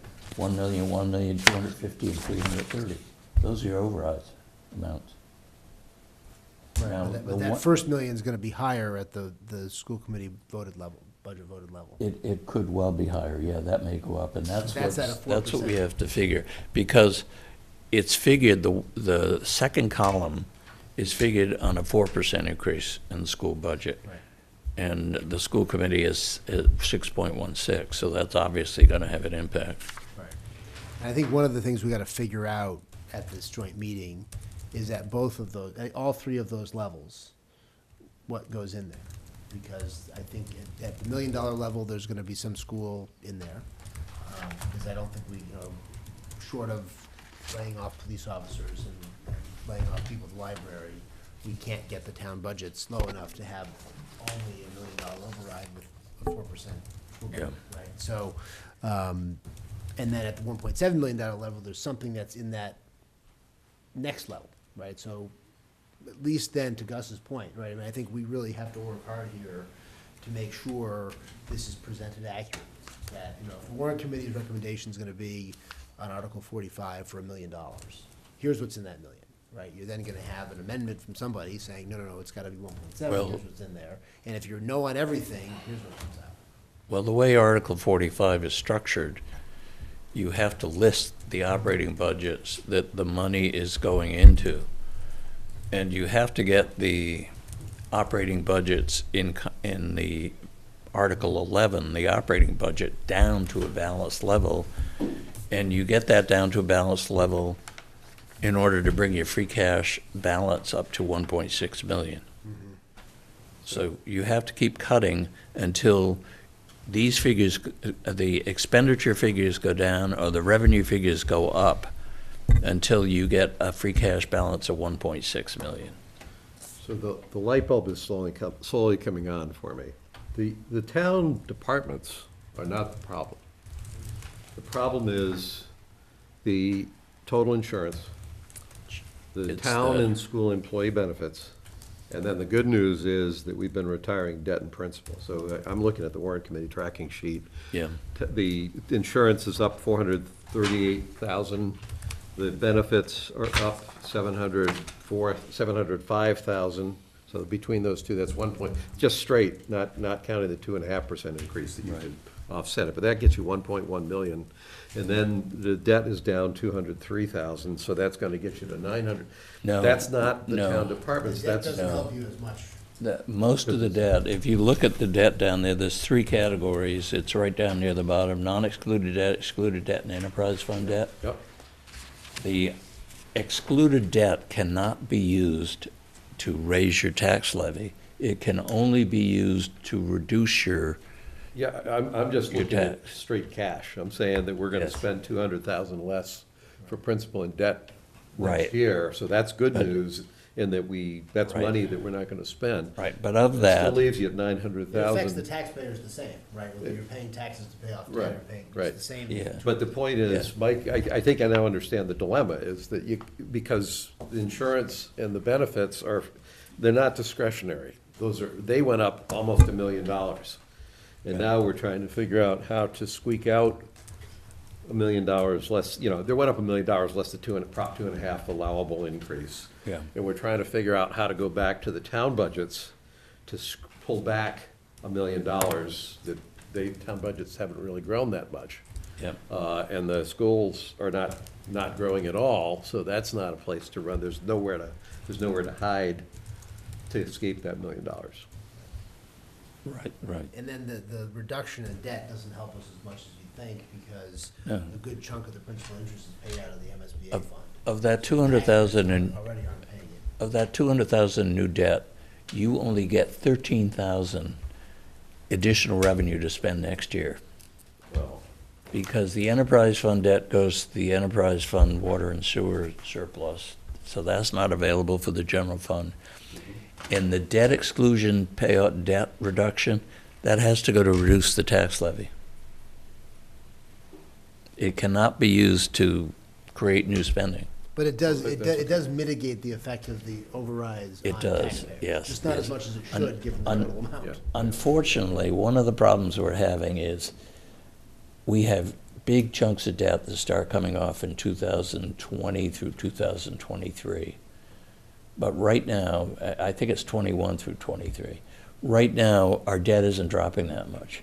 Once between 21 and 23, all of the 2002 school debt, that 56 million debt, all of that comes off the books. And all of the outstanding sewer bonds are paid off. That comes off the books. But it doesn't come off the books this year or next year. It's a couple of years down the road. That's why. It is dropping, but it's not dropping off the bottom line of taxpayers. Right. It's going down $5 million a year, but the principal amount's the same. And the interest is much lower now than it used to be. Yes, And we don't get this much of a benefit until 2023, when it's all gone. yes, yeah. So if we were looking at 22, 23, we'd be in much better shape, because our levy would have dropped considerably. And you could go to the voters with an override and say, okay, this isn't going to increase your tax levy, because it's not, your debt exclusion is dropping off. Your debt service payments are dropping down 600,000. Right. So, This is the thing we say we want to do, which is to smooth the debt profile. And Yes. we're 3 years and that's shy why of being able to do it. And that's why you want to retain free cash. That's why you want to have a stabilization fund for those type of situations where you can smooth out the debt levels, which we've done over the years. But right now, I think the Dale Street School project came along a little bit too quick. Yeah. Now, surprised by Right. yes, how much they realized that needed to be done. yeah. But it would have fit in financially. Maybe it doesn't fit in educationally, but would have been financially much better a couple of years down the road. Right. We're gonna have a bulge here. We're Yes, still gonna be carrying the debt from the three schools in 2001 to 2003, and then potentially adding on Dale Street. yes. And when you add on Dale Street, we're talking about a $30 million bond issue. Now, maybe you don't borrow that all at once. Maybe you do 15 and 15. Right. But, $50 million debt puts probably close to $1 million on your debt service. So that's So a it'll big be chunk. Or we explore ways to delay Dale Street. Yeah. Oh, I understand that, but just to make the point, if that's the sacred cow, then the operational budget should not have been the sacred cow. because this is all big picture here, that 1.3 million of this probably have right now is just the feasibility plan plus the operating. I know I'm being obnoxious, but I'm making a point. And that's, we're dealing with some very large numbers here, and everybody's in their corner. 2 years ago, we, in order to avoid having to go for an override for the track and field renovations, we scraped together the money, and we used, I think, $100,000 a year of our levy capacity to pay the debt service on that, and that goes for 10 years. So that's another chunk. It's $100,000 that we would have had if we had done an override for the field. As well, which has another 4 years run, 5 years run. We've had it for 4 years, 6 years, 10 6 years. years. Yeah, we bought it in December 14. Right, 6 years. So actually, maybe 7 years counting this year's payment. For the hospital, yeah, I think we've done 3.5 at the end of this year, so we'll have 6.5 years left. So. And the problem, one of the problems with that, one of the advantages of that, but one of the problems is it doesn't go down because there's no interest. Right. So the payments are equal over the 10 years, and I thought you meant there was no interest in the state hospital. Good. Yeah, interest on the loan, you're right. yeah, well, I'll take an interest-free loan anytime, but it doesn't help you when you're trying to come up with money for next year's budget. So I think we should think about how we will kind of organize this for next week.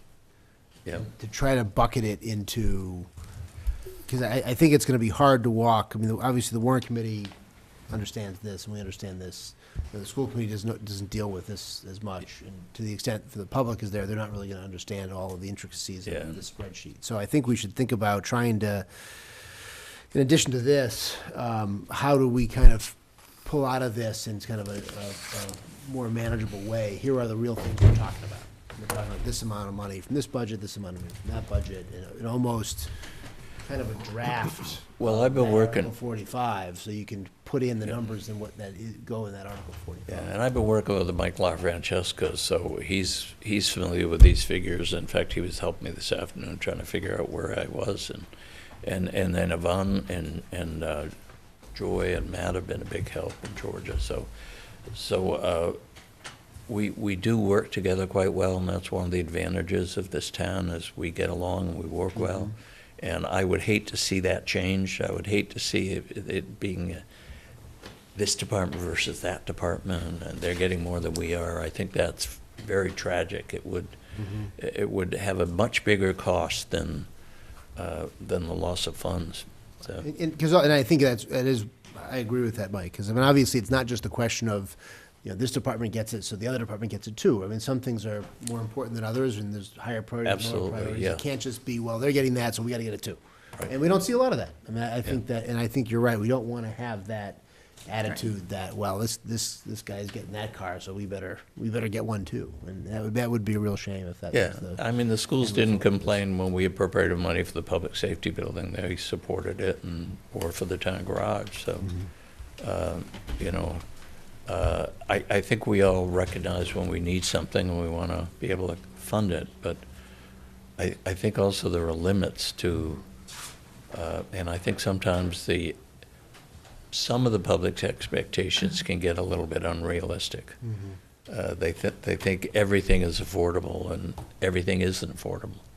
There are limits. So I'll suggest then, if we could pencil in next Tuesday for this, we already have a meeting scheduled for this joint meeting, and then can we take up the ALS, Gus?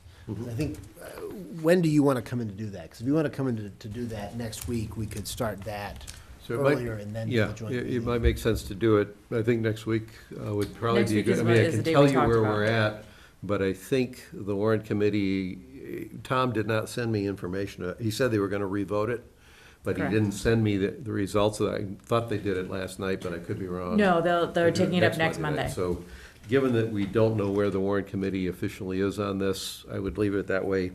Let me briefly, if you want, just a minute. So the issue, and we had a couple-hour meeting on the afternoon, I guess, with Yvonne, Joy, and Georgia, and Christine, and Mike, around what we should record, what we should recommend as the dollar amount. This was last week, I guess. The dollar amount to go into the article. I was of a mind that we want to present the full cost of this thing to the town. So as far as the actual picture the town gets presented, they will get the complete picture, not just of what's in the fire department budget for 4 additional paramedics, but what's on the town benefits, plus what the OPEB unbudgeted liability impact is. So they'll get the full picture. But for this coming fiscal year, I arbitrarily stuck a stake in the ground in the middle and said, well, we'll get the 4 paramedics on board, but on average, they'll be there for 6 months. So the cost of that will be half of the total projected cost for 4 paramedics. Half of 380 was 190. And the cost for the town would be half of what we projected, and the revenues anticipated would be half of that. The folks on the finance side basically said you can't really recognize revenues until you've actually got the revenues to demonstrate you can get them. So it's like, okay, then don't worry about fighting about those revenues this year. They're coming in, but it's kind of like you have to recognize the cost, but you can't recognize the revenue impact, which was fine. In the meeting, I tried to explain that 2-hour meeting in 10 minutes, and I guess it sunk in partly because the committee, I was going for the 190. The committee said, why don't we just set it at 250? The idea behind that was, as Joy and Georgia and Yvonne had talked about, is, well, if you know you're going to need another override, you really should recognize that. Of course, you don't know you're going to need an override because it all has to depend what the budgets are. And you also don't know you're going to need an override because you don't know what the revenues and other things. So it's not really a number that you know is going to happen. But they went 250, and my thinking there was, so 250 is the net impact that we had projected to the town, so this is the full price. The revenues we anticipate will be coming in. We didn't even bother to explore some of the operational benefits from a budgetary standpoint of having those 4 paramedics. So it stands at 250. Basically, that would allow the department to hire 4. I don't know, Christine, if you want to comment on the discussions now or maybe later on the talks with Westwood and Walpole, or is that best left till later when we've had a chance to go through it?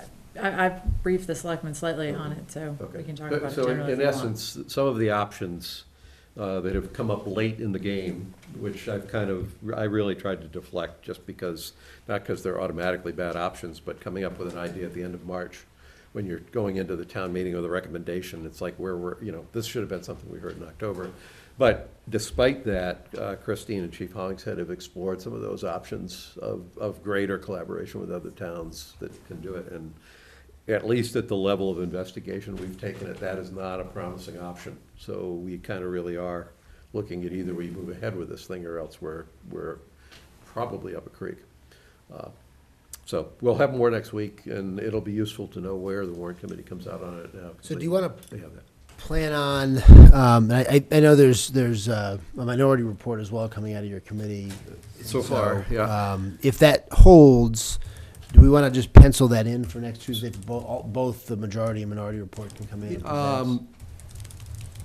Yeah, we're having a meeting tomorrow, so let me find out how they Okay. want it. There's actually, the way I think we've talked about structuring it is not that there's a minority report, but that there will be an amendment on the floor to go in the direction that the 2 dissenters prefer. And so that, and from a structural standpoint, they actually said, no, we have what we think is a better alternative. It's not a cheaper alternative, but they think it's a better alternative, so the way to handle that I haven't talked to Scott yet, although I sent him an email on this. It seemed like the way to handle that, given that they were actually advocating for a different alternative, was to let them make a motion from the floor. So certainly we'll brief you on it. Let me talk with them tomorrow, Yeah. see if they should come in to brief, if they say, no, Gus, you take it, I'll come in and brief you on it. Okay.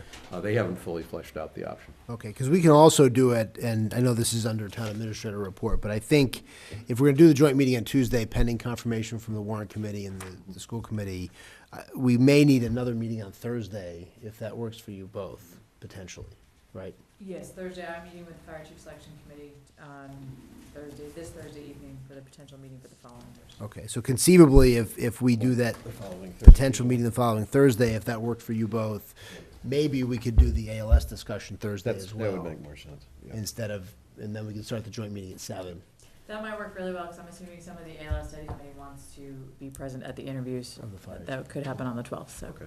So, that may work well. let me know if the 12th works for you It both. does. and- Okay, so we'll pencil in the 12th as well, but that'll be all fire department related. So, Okay. Yeah, next Tuesday, the Water and Sewer Board is coming to the Selectmen's meeting. The water and sewer? Yeah, That's Bill the Harvey. day that we'll have the joint meeting as Yeah. well. Okay. they can come too. Yeah. We'll just have a big party. Where would you like to have the joint meeting? Do you want me Well- to work to find a, Yeah, I mean, Spot. it should be someplace that would fit a potentially a larger crowd than we get, The public safety building? public safety building, and have the ability to televise it, because I think people may want to watch it, okay. so. Rachel? Rachel, Let me what see- big, let me what see if big I can room get- do you prefer to televise? Give us a I mean, recommendation. it's pretty easy to come here, but, No, but we need bigger rooms, so it's like public safety building, auditorium. maybe the high school auditorium. The only problem with the high school auditorium is that it's very hard to have a discussion among the committee members there, because it's kind of your. Well, let me see if I can get public safety. If we could get public safety, I know, Just then there's one mic for everyone at public safety. okay, Mike? let's see if, The library. how does that accommodate a crowd? It's better than here, and you have more mics, and Yeah, it's a then little we more have a lot of flexible mics. space. I could be just, Okay, well, let's see if we could technologically get more microphones to the public safety building, maybe, is, when school vacation, is that the following week? Following me, probably, When is this? next Tuesday. next Tuesday. So. I've got a lot of confidence in you.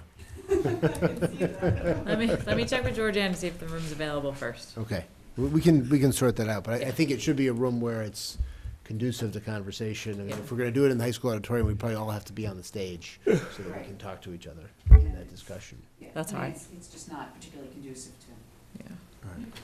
The high school library probably would be the best. I mean, I think that it's certainly larger than the public safety building conference room.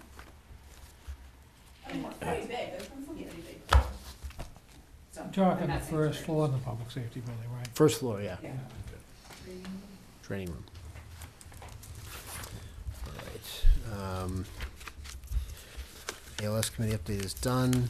Remote participation policy. Yeah, this is, hold on, I gotta get the right one. Which one was it? I updated it, did you send it out, did you not send it out?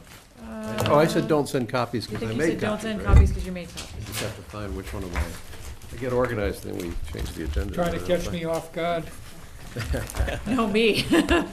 There it is. There it is.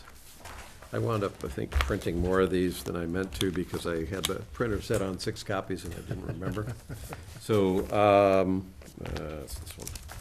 So what I've done here, this is a mechanical thing, in terms of, I tried to, Mark, your input's is probably the most important on this one, I would guess. I simply tried to modify the policy based on your comments at our last meeting. Right. So I didn't change any policies, but you Just can remove see what some I stuff. changed. Yeah, most of the reason there's so much marking here is to go and say committees and boards. So if this is acceptable, then I think we're good to go on this one. There was only one consideration under the regs, the AG's regs, that I gave you all last time. You have the authority to restrict or prohibit in certain circumstances, and I just raised the issue of whether or not it's appropriate to have remote participation if there's an adjudicatory proceeding going on, whether it's you having like a dog hearing, or the planning board or zoning board actually hearing a permit or a variance or what have you, or it just seems to me that So I wasn't listening. somebody You ought made to that be comment. here for that. People ought to be physically present. Yeah, I know, I'd agree with that. I can add one.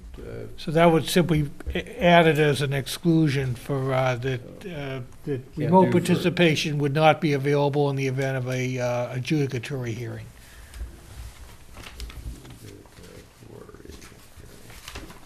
Okay, I'll add that. Maybe I should have, when I thought about that, corresponded with you, I apologize. All right. It's not, this is pretty straightforward, so I'll change that. Pete, do you have any comments on it? I think it makes absolute sense to institute this sort of a mechanism. Well, The way it's set up works, I think. So you need to get a hold of those, whatever they call those units, however many you think you need. Well, If it's gonna be, you know, if this is gonna be implemented fairly soon, you need to have those available.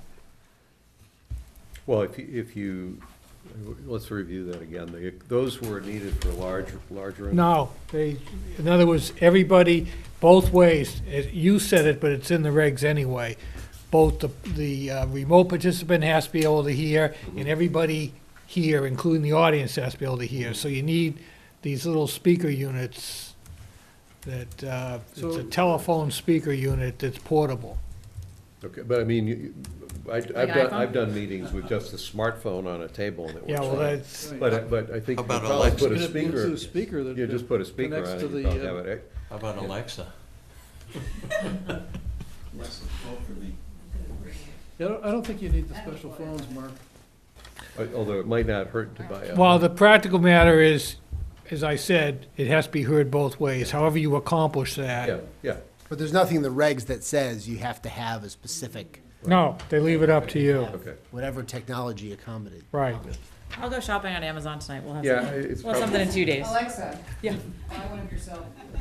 We don't use Amazon anymore. Let's make sure it has one of those plugs that fits in a smartphone. So, Bluetooth.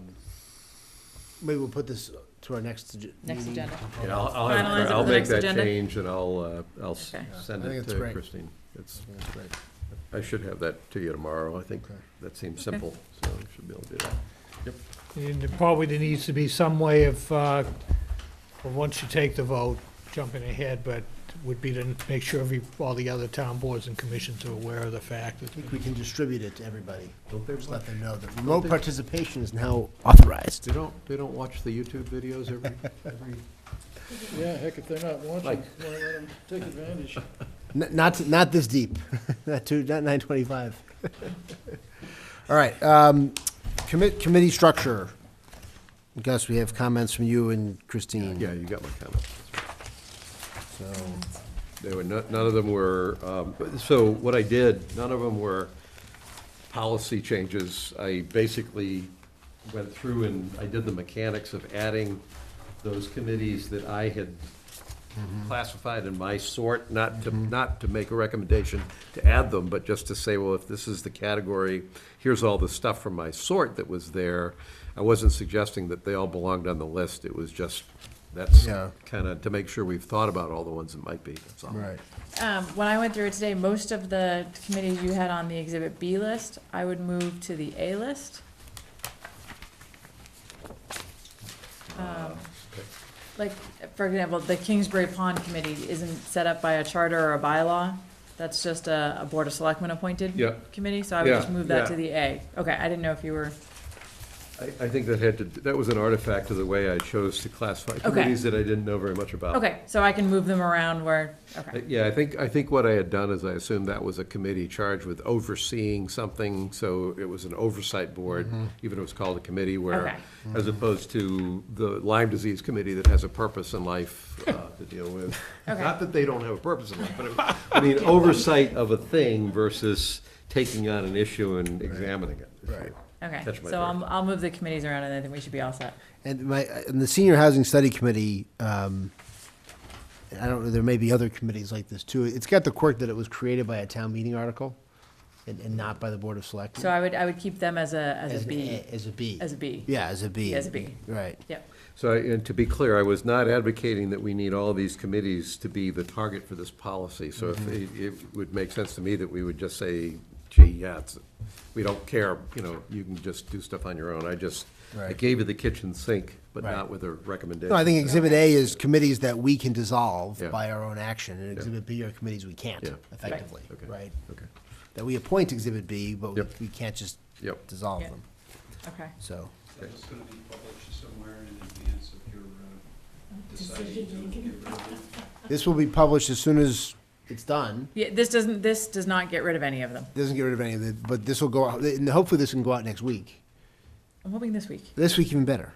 So should we move, subject to the clarification that Exhibit A will consist of committees created by the act of the Selectmen, and Exhibit B will be all others.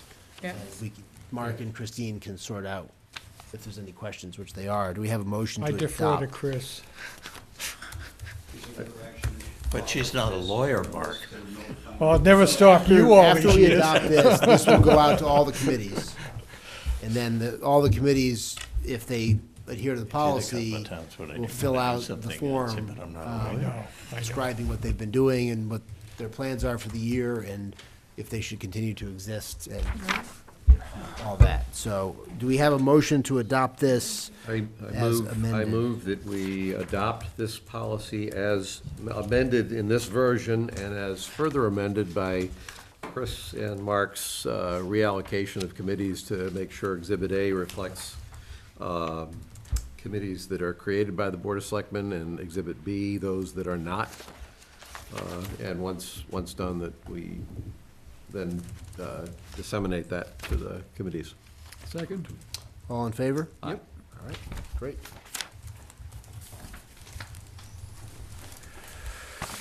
All right. I don't think there's anything to discuss today on the financial capital policies. I'm assuming there was no citizen comment? I had none. I just assumed I missed it when I was late. No citizen comment. Plenty of citizens, no comments. So let's go on to the Public Works requests. First, vote to award the proposal for the SCADA system review to Woodard and Curran Engineers, Dedham, Massachusetts, in the amount of $12,800, and signing the town's standard contract.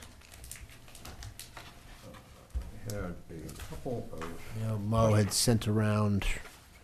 and Christine, you may, this is the SCADA first, huh? Hold on. The question I had was how old this is just information, I'm not challenging it. I was just curious how old, this is, how old are it sounded like we're swapping out computer equipment. Yes. And I was just curious how old the existing PCs, I think you said it was a lookout system.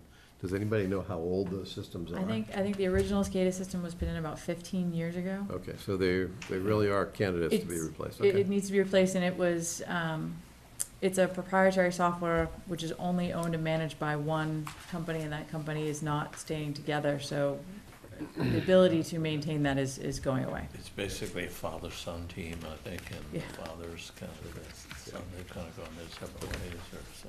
Okay, that was the main question. Yeah. Just curious, okay. They also need to upgrade it because of the new water tower and some of the other changes. There's multiple Yeah. reasons why it needs to be upgraded, including security.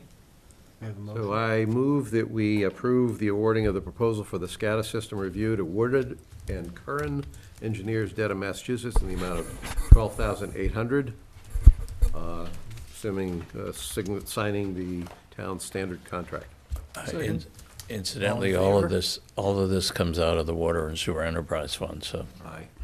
All right, so the next is vote to award the bid for the Phillips Street Bridge replacement to New England Infrastructure, Inc. of Hudson, Massachusetts, in the amount of $999,900. No, 99. I'm sorry, $99,999. We found the $1 million!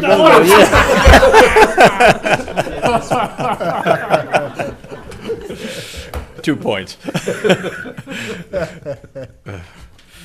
Yeah, it did come in higher. The original grant was 95,000, so he's gonna have to use some of the Chapter 90 money that was allocated last year to finish the work, because in addition to that 99,000, there's the cost of the decking that has to be put together, so.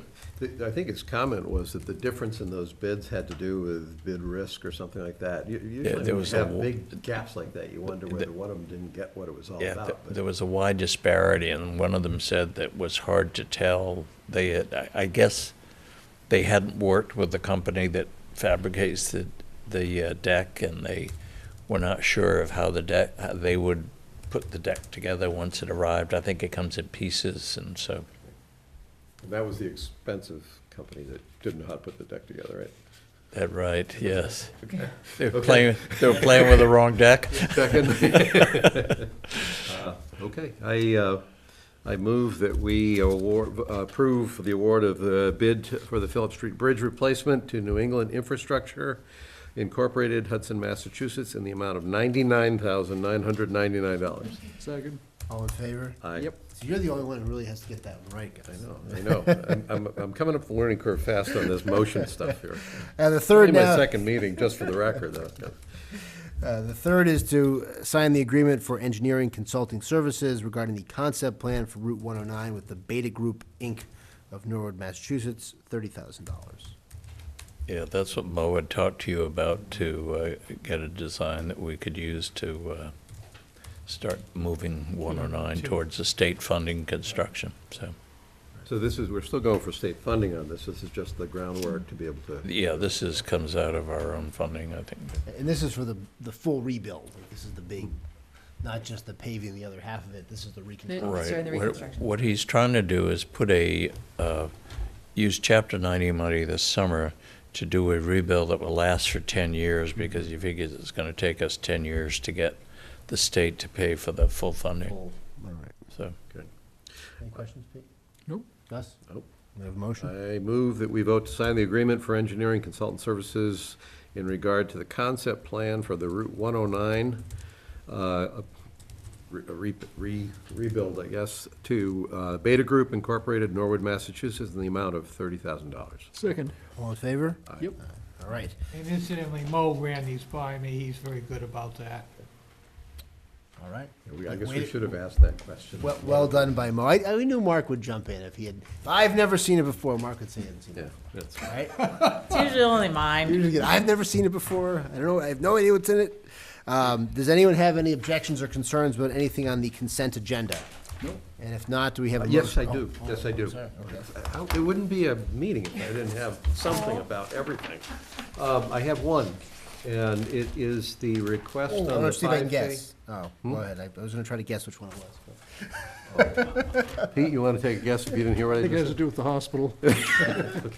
Here's my question, and It's I'll. not going through lot 3, the trail run. No, that wasn't the question, but thank you for your concern, wherever the heck it is. The issue I have. getting late. Trail run, Mountain Beverage. Yeah, so it's free beer on a Saturday morning at the State Hospital on a 5K run that starts at 9 in the morning and ends at 11 in the morning. Now, maybe I'm just a complete prude about the town approving free beer at 11 in the morning, and something which, and I'm thinking with presumably you'll have kids in this thing.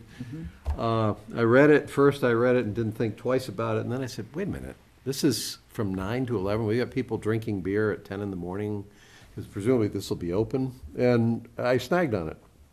And I said, well, I'm not gonna follow my sword on it, but I'm gonna raise it for the two of you to think about. and So I'm I had willing the to- same reaction. My reaction is I didn't, because it was in the morning, it especially caught my Something eye. afterwards? No, it says it starts at 9, and it's over at 11. Haven't you heard of the Falmouth Road Race? Yeah, they're doing samples and. Yeah, I think it's I'm just- similar to that, I'm just where thinking they of all the run stuff that's some going morning. on in our, and all the discussions going on with kids and everything, and we're town sponsoring something, and I would love to have, the local brewer be able to promote the Yeah, product. It's yeah. not that, it's just that I just snagged me up on a Saturday morning, and something which should be a healthy event where you're out running and we've got people It's kind of getting free funny beers at modeling. 11. Yes. But don't we have some sort of town policy about serving alcohol on town property You need a too? permit. It's prohibited unless there is a. So this is the permit. I think it's prohibited in town buildings, not necessarily on town grounds, because, so. I don't know Well, without looking, let's- but. I'm going to get a memo on that one, Mike. And you have some people Oh, scrambling, boy. if that's the rule.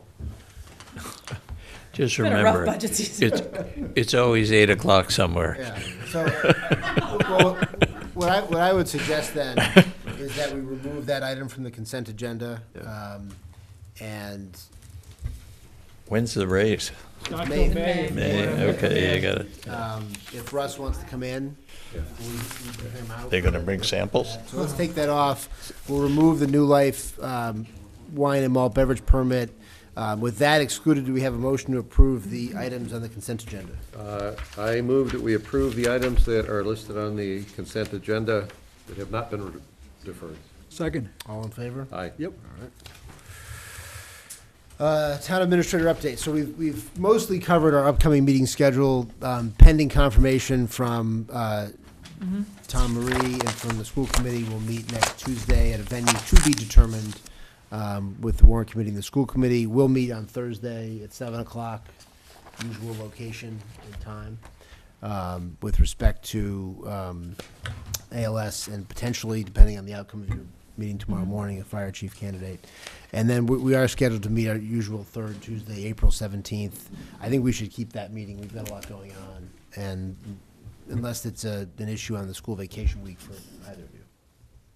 Not for me. It's not for me either. So at the moment, we'll hold off on scheduling something for April 24th, although I suspect we'll probably be here. We should plan on our usual pre-town meeting On the 30th. The 30th. And then I think we should tentatively, at least for planning purposes, plan not to be meeting on Tuesday, May 1st. Because they're either, I said earlier today, I think there's probably a non-zero chance that there will still be a town meeting that night. So we may have to notice a meeting for the library just in case there's going to be a second night of town meeting. But assuming town meeting concludes on Monday, the 30th, we'll give Bill Massaro and Mike and Christina night off on May 1st unless there's an imminent need.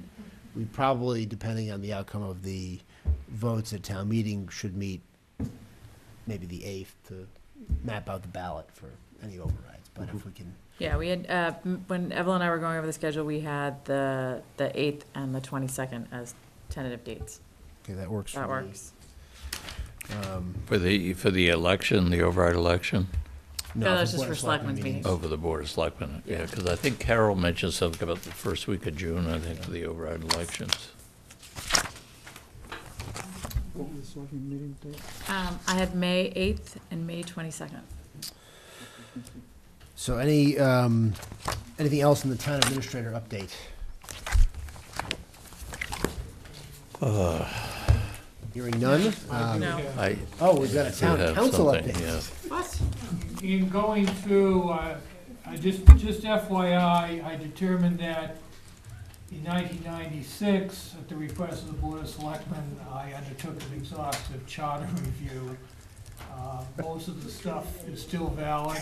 I do intend to go. You said through it- 1996. 1996. Okay, just It checking. was a very exhaustive review. 1896. So I made some copies, just FYI. I will go through and do an update when I have a chance, but you'll see that there's already, most of that has not been addressed. I will figure out my prior comments and Okay. recommendations thanks. going back to January of 2010. Bill did note that it would appear to be on papyrus. Just for the record, Mark mentioned that these things have not been done, but the top of the list is titled "Simple Changes." Well, that means not having to go through the whole full-blown procedure of a charter, commission, or special legislation. It doesn't mean so easy that anybody could do it blindfolded. Like the town clerk proposal would fall into that category. Okay. Okay. So, Mike or Christine, anything else? I don't have anything. Yeah, the only, I don't know if you know that Mrs. Perini died. Oh. Yeah, she's being buried, I think, Thursday in Wellesley. So, Okay. Selectmen report, Pete. I would just mention that the Medfield Foundation's Volunteer Awards are coming up on Sunday at the center, 3 o'clock. The public is invited. It's a fun time, and it's usually inspiring and quite moving to hear from all the volunteers about the work that they're doing. I will be there. Excellent. I also am planning to be there. Oh, good.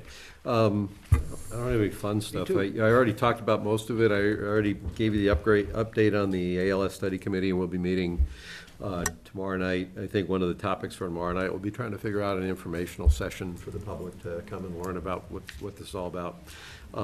We didn't get to this topic today, which is fine, but I met with Mike Quinlan and Tim Bonfatti to talk about the financial policy stuff, so whenever we do pick that up, I have comments on that. And We then I can pick attended. that up now if you want. If you want to. Yeah, I mean, it's on the agenda. I'm Then sorry, I I do. Yeah, skipped okay. over it, but I apologize that okay. if you have comments, we should yeah. take those up. So, we had a good discussion, just trying to write, these all ready to go, just have to figure out where I put them. There it is. I have two things. Actually, more than that. First off, I agree with the concept of what we're trying to do here. I think next year, I would be prepared to stand right with you in trying to push this ahead.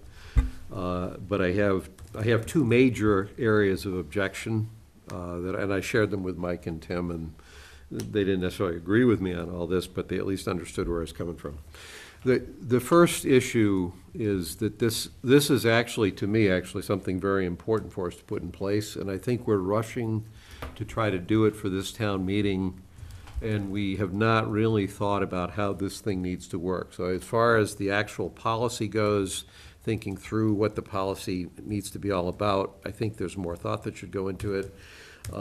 I think from the scope in terms of the stabilization fund, one of the things that we should talk about or should think through is whether that stabilization fund is in fact a fund for the funding of construction of buildings versus the funding for perhaps the preliminary planning of buildings, because it's a whole different picture. If you're trying to create a stabilization fund to generate the funds to construct buildings, then this whole thing blows up a little bit. I'm not going after I'm not trying to disqualify the preliminary planning to feasibility plan for a school. I'm trying to disqualify the $30 million project. So that's where it's coming from on that. I do think there's something that needs to be done if we have the stabilization fund, and the stabilization fund is supposed to handle the capital maintenance, ultimate replacement, and all of that, I think we need a mechanism that specifically takes on specific capital assets that become the assets that fund has stewardship of. What I'm trying to prevent by putting the responsibility on departments, I'm trying to prevent a decision made about a piece of capital equipment to include introduction of new information systems where that department has not fully taken into account the long-term maintenance costs that are associated with it. The turf field is a good example where the turf field was paid for to start with by parents, and so it didn't cost the town anything.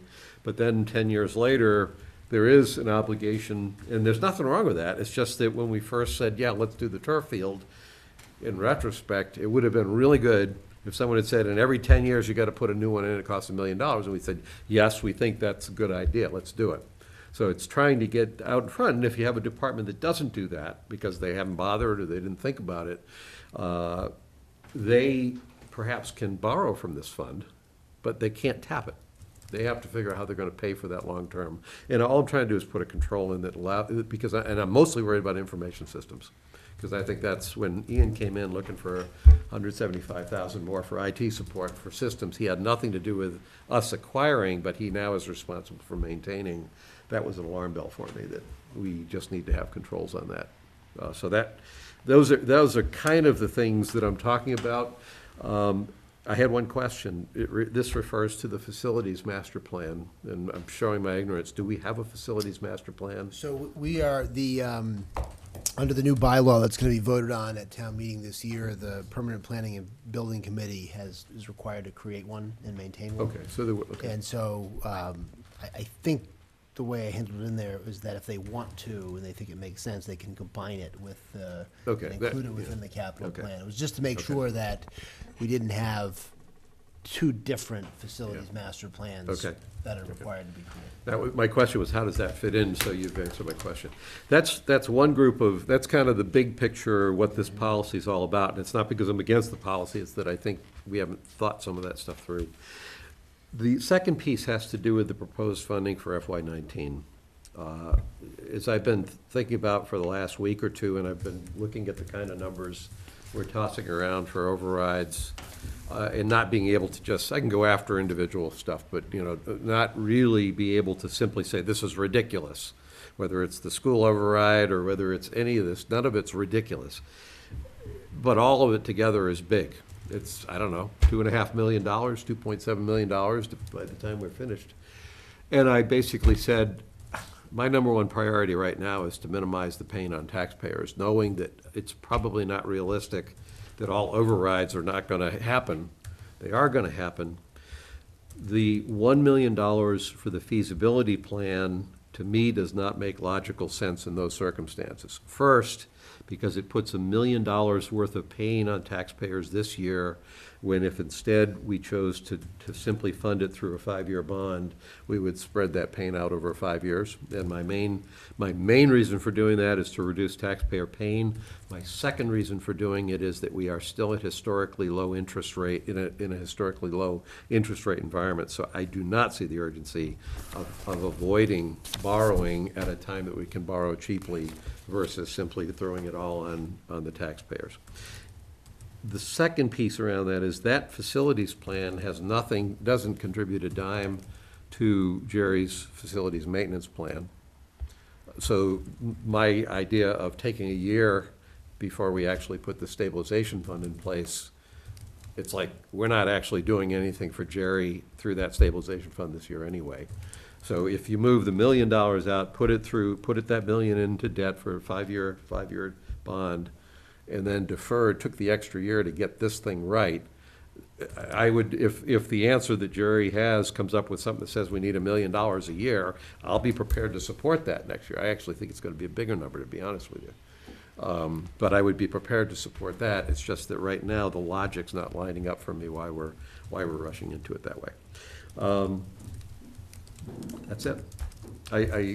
I had already given you kind of the mechanical stuff. I think I probably have a few more now because I looked at it again, but those are really, to understand why I'm where I'm at, that's why I'm where I'm at. So can I ask a question about the money for Jerry's list? Because I had a sense from Jerry that his list was pretty immediate, that the needs were really real and needed to be taken care of. Well, but the thing is, the money for that's already being raised if he shared it.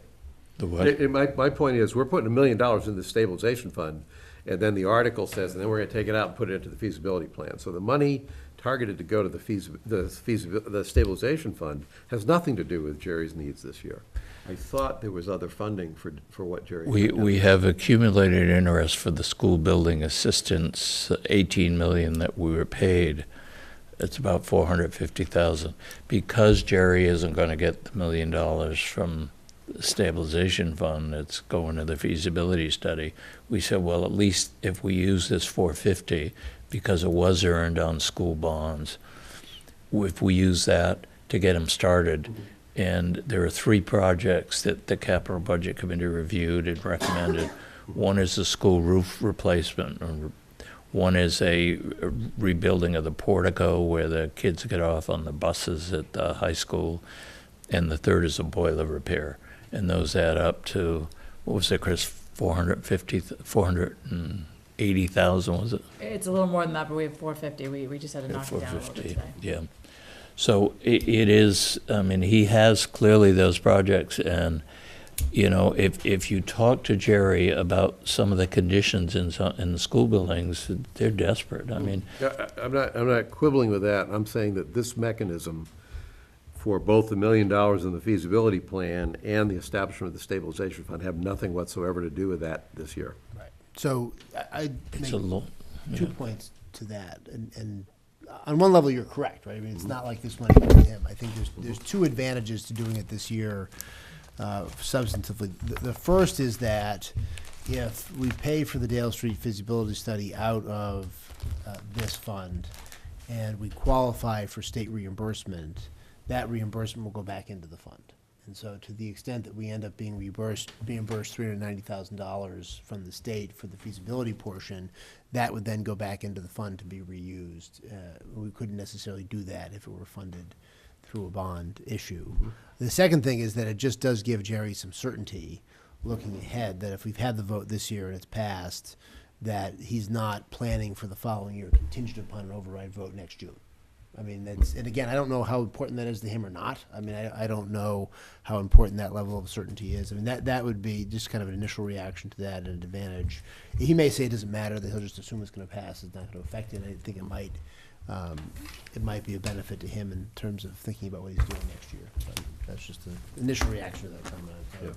Yeah, and for me, the trade-off is against adding yet another $1 million to an override for the taxpayers. Interest rates are going up. The Federal Reserve has raised them once, and they're talking 2 or 3 more rates this year. The longer-term rates particularly are starting to go up more. Yeah, if we were. Short-term but rates this are is when we not, take yeah. out a bond, we get it at a fixed rate. If we took out a 5-year bond, that's a fixed rate, right? No, well, it depends. The way they bid these days, they upfront some of the interest costs, so the interest costs get higher as you go through the years. So you might start out with a 5% interest the first year, and that's how they make their money on the deal, because then they sell the bonds in the secondary market. And then they might have a 2% interest rate for the next 3 years, and then a 3% interest rate the next 5 years, and so it'll end up at a 5% rate the 20th year. So Well, and this would be 5-year funding, right? $1 million bond, that's a 5-year bond, right? you can only borrow for 5 years. So Yeah, that's my point is, it's a low interest rate environment right now. This is actually a relatively short-term bond. And again, I'm being driven by, we're gonna have these huge chunks, and if I can make one of those chunks turn it into a debt override where the actual impact on the taxpayers is, for 5 years, is smaller. what bothers me is we set up this program to have a facility, to take care of the buildings, because they are several of them are in desperate need of repair. And you brought in a first-class guy to do the work. He's come up with a very detailed program of what needs to be done. Well, he doesn't have it completed yet. He needs another Well, year. it's never going to be completed, because it's always going to change. Wait, Yes. I asked this, I specifically asked this question in the fall when Jerry came in. When he showed that, we talked about the fact, well, you don't have the public safety building, and you don't have the safety, in the highway department garage, and you're carrying Dale Street as if we're not gonna move out. And this is no criticism. This is an incredibly great plan. So there's no, I'm not complaining in the least, but I asked a point-blank question. I said, how soon do you think you'll have this completed? And he kind of hedged. I said, do you think you'll have it completed for the town meeting? And the answer was no. It's like, okay, then this year we're going through the same capital budgeting process we normally do, and we'll target getting this thing transitioned next year. This showed up for me 3 weeks ago, 6 weeks before the town meeting, and I'm saying structurally it's not set up right yet.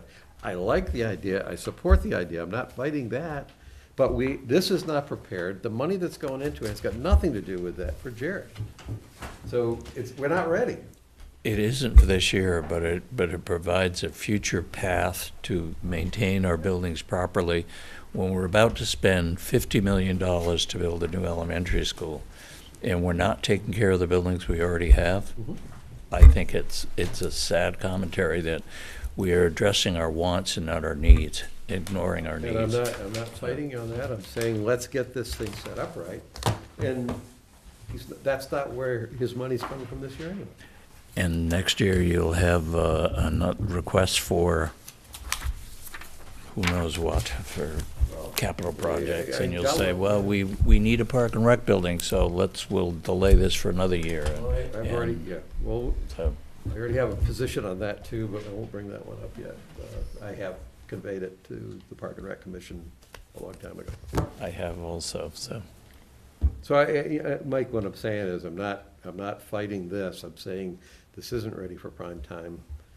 And the implications of doing that this year is we add another $1 million override that just lands, and it's a perpetual override, that lands on the taxpayers. And I'm saying with all these other things, I think we ought to be trying not to have that happen. And I'm afraid, in my opinion, it's gonna be now or never. If you don't do it this year, it won't get done, and it'll just be ignored. And you'll lose Jerry, and you'll start losing, yeah. Why stay if you don't give them the resources to work with? He's gonna get the resources he was scheduled to get. If you have the money that it's coming, that's the resources he needs for this year. I'm not saying It's a start. don't bring this in next year. I don't think you could get it passed next year, Why not? because the federal tax law is gonna impact people very I badly. thought you were gonna say that. Yes. And here's my point. If the reason we're trying to push this through this year is because we don't think the taxpayers next year will be comfortable with the decision we're hoping they'll make this year, we wanna put it over on them this year, that's not the way for us to operate. It's Hit 'em one of hard the, next year about what we need to it's do. one Make of, the case. it's one of the factors you take into consideration. The other factor is the long term, it saves you a lot of interest costs. And long-term bonds, the interest rates are clearly going up. And by doing these repairs sooner, you save costs going down the road, Okay, because I'm not they're only arguing gonna that. get worse. I'm not arguing. So that. I think there's a bunch of reasons to do it this year, and I know it's a sacrifice, but I think it's one of those things that sometimes you have to sacrifice. I'm looking at $2.5 million in operating overrides, and I'm saying somebody's insane. Perhaps it's me. Well, But you know, I just think it's- and I know I disagree on this, but I say, well, let's go continue with BLS for a few years and take the risk and not go with ALS. There you could save money that way too. You So, can. And I'm fine having that out there for people to make that decision. Yeah. That's not a problem. So I continue to disagree, I guess. You have any plans on how we could, can we bond ALS? If you want to bond ALS, I'm open for ideas. Mr. Chairman, Mr. Town Council? one last question. Did anybody have a chance to look at the revised draft on the basketball? I never got it. I don't Never know. saw it. I've never seen it. I think it was sent to. Why are you looking at me? What? Why are you looking at me? Well, 'cause my secretary was supposed to have sent it to you and asked you to transmit it to the selectmen. This should have been first on the agenda. Maybe she didn't. I will look, let's see.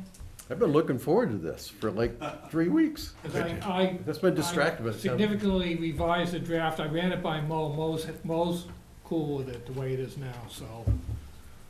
Okay. Okay, well, we'll look forward Put it to on the seeing it. agenda. I will send it to you right now. Mr. Massaro, you have a question. You are a citizen with a comment or a question. Yeah. Give Bill a microphone, please. For anyone who has made it 3 hours into this YouTube video deserves to hear what Bill Massaro has to say. This is not a comment on the budget or anything else, but since Mike mentioned it, I was planning to raise this issue anyway, or question anyway, am I the only one who's thinking about the impact of the tax law on my tax bill this year? I mean, $10,000 with the average tax bill in Medfield at $10,500 and the income tax at whatever the income tax is, I mean, I didn't make decisions on override articles before based on the amount of write-off I was going to be able to get if I itemized deductions. But the thought is in the back of my mind for this year, and I may not be the only person who's thinking about this. So, I mean, I would just ask you to take that into consideration when you think about what's going to happen with some of these overrides. I mean, basically, you know, there's no point in itemizing deductions anymore. I haven't figured out yet what the net impact on my tax bill next year will be, but it's certainly going to be bigger than it was this year. Right. And, you know, I think from Mike's point, Mike was saying, well, you know, not trying to sneak anything through, but the impact hasn't been felt yet, Right. whereas next year it will be felt. Right. But I think some of us are thinking about this year as well. I mean, you know, and the fact that we don't know what that impact is may even make us more conservative. I just offer that So for you guys to think about. You're not making the argument to not? are you No, saying no, for- I'm not. okay. I'm not arguing for Okay. or against any of the particular articles or anything else. I'm just saying that you know, at least for me and maybe for some of the other people, I mean, we may tend to be more conservative this year because we don't know what the impact is going to be on our individual taxes. So we may want to consider making things fees instead of having them on the property tax, because there's no So, I deduction mean, anymore. I just ask you just to keep that in the back of your minds, that's all. That's part of where I'm coming. I'm looking and I'm sitting there saying, vote, if the taxpayers come to town meeting and they see an array of $2.5 million worth of overrides, I don't even know how they're gonna process that. And you may wind up getting just a blanket no, or I don't think you'll get a blanket yes. So it's kind of, that's what worries me, is they'll make bad decisions because of the extreme options that they have to go to. And I'm just trying to not have that be any more painful than it has to be, so. That's all. Yeah. One final thing, just a reminder to people that the transfer station will be open on Sundays during the month of April and into May to allow people to take care of their brush.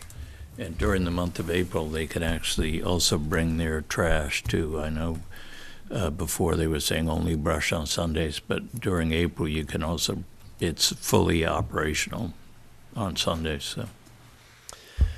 All right, do we have a motion to adjourn? I move. Okay, it's after 10 o'clock, okay. All in favor? Did you move on John's second? We'll see you all next Tuesday. Did you rolled right over me. Did you make that motion? No, I didn't make that motion. That's one everyone Okay, wants to all right. make, guys.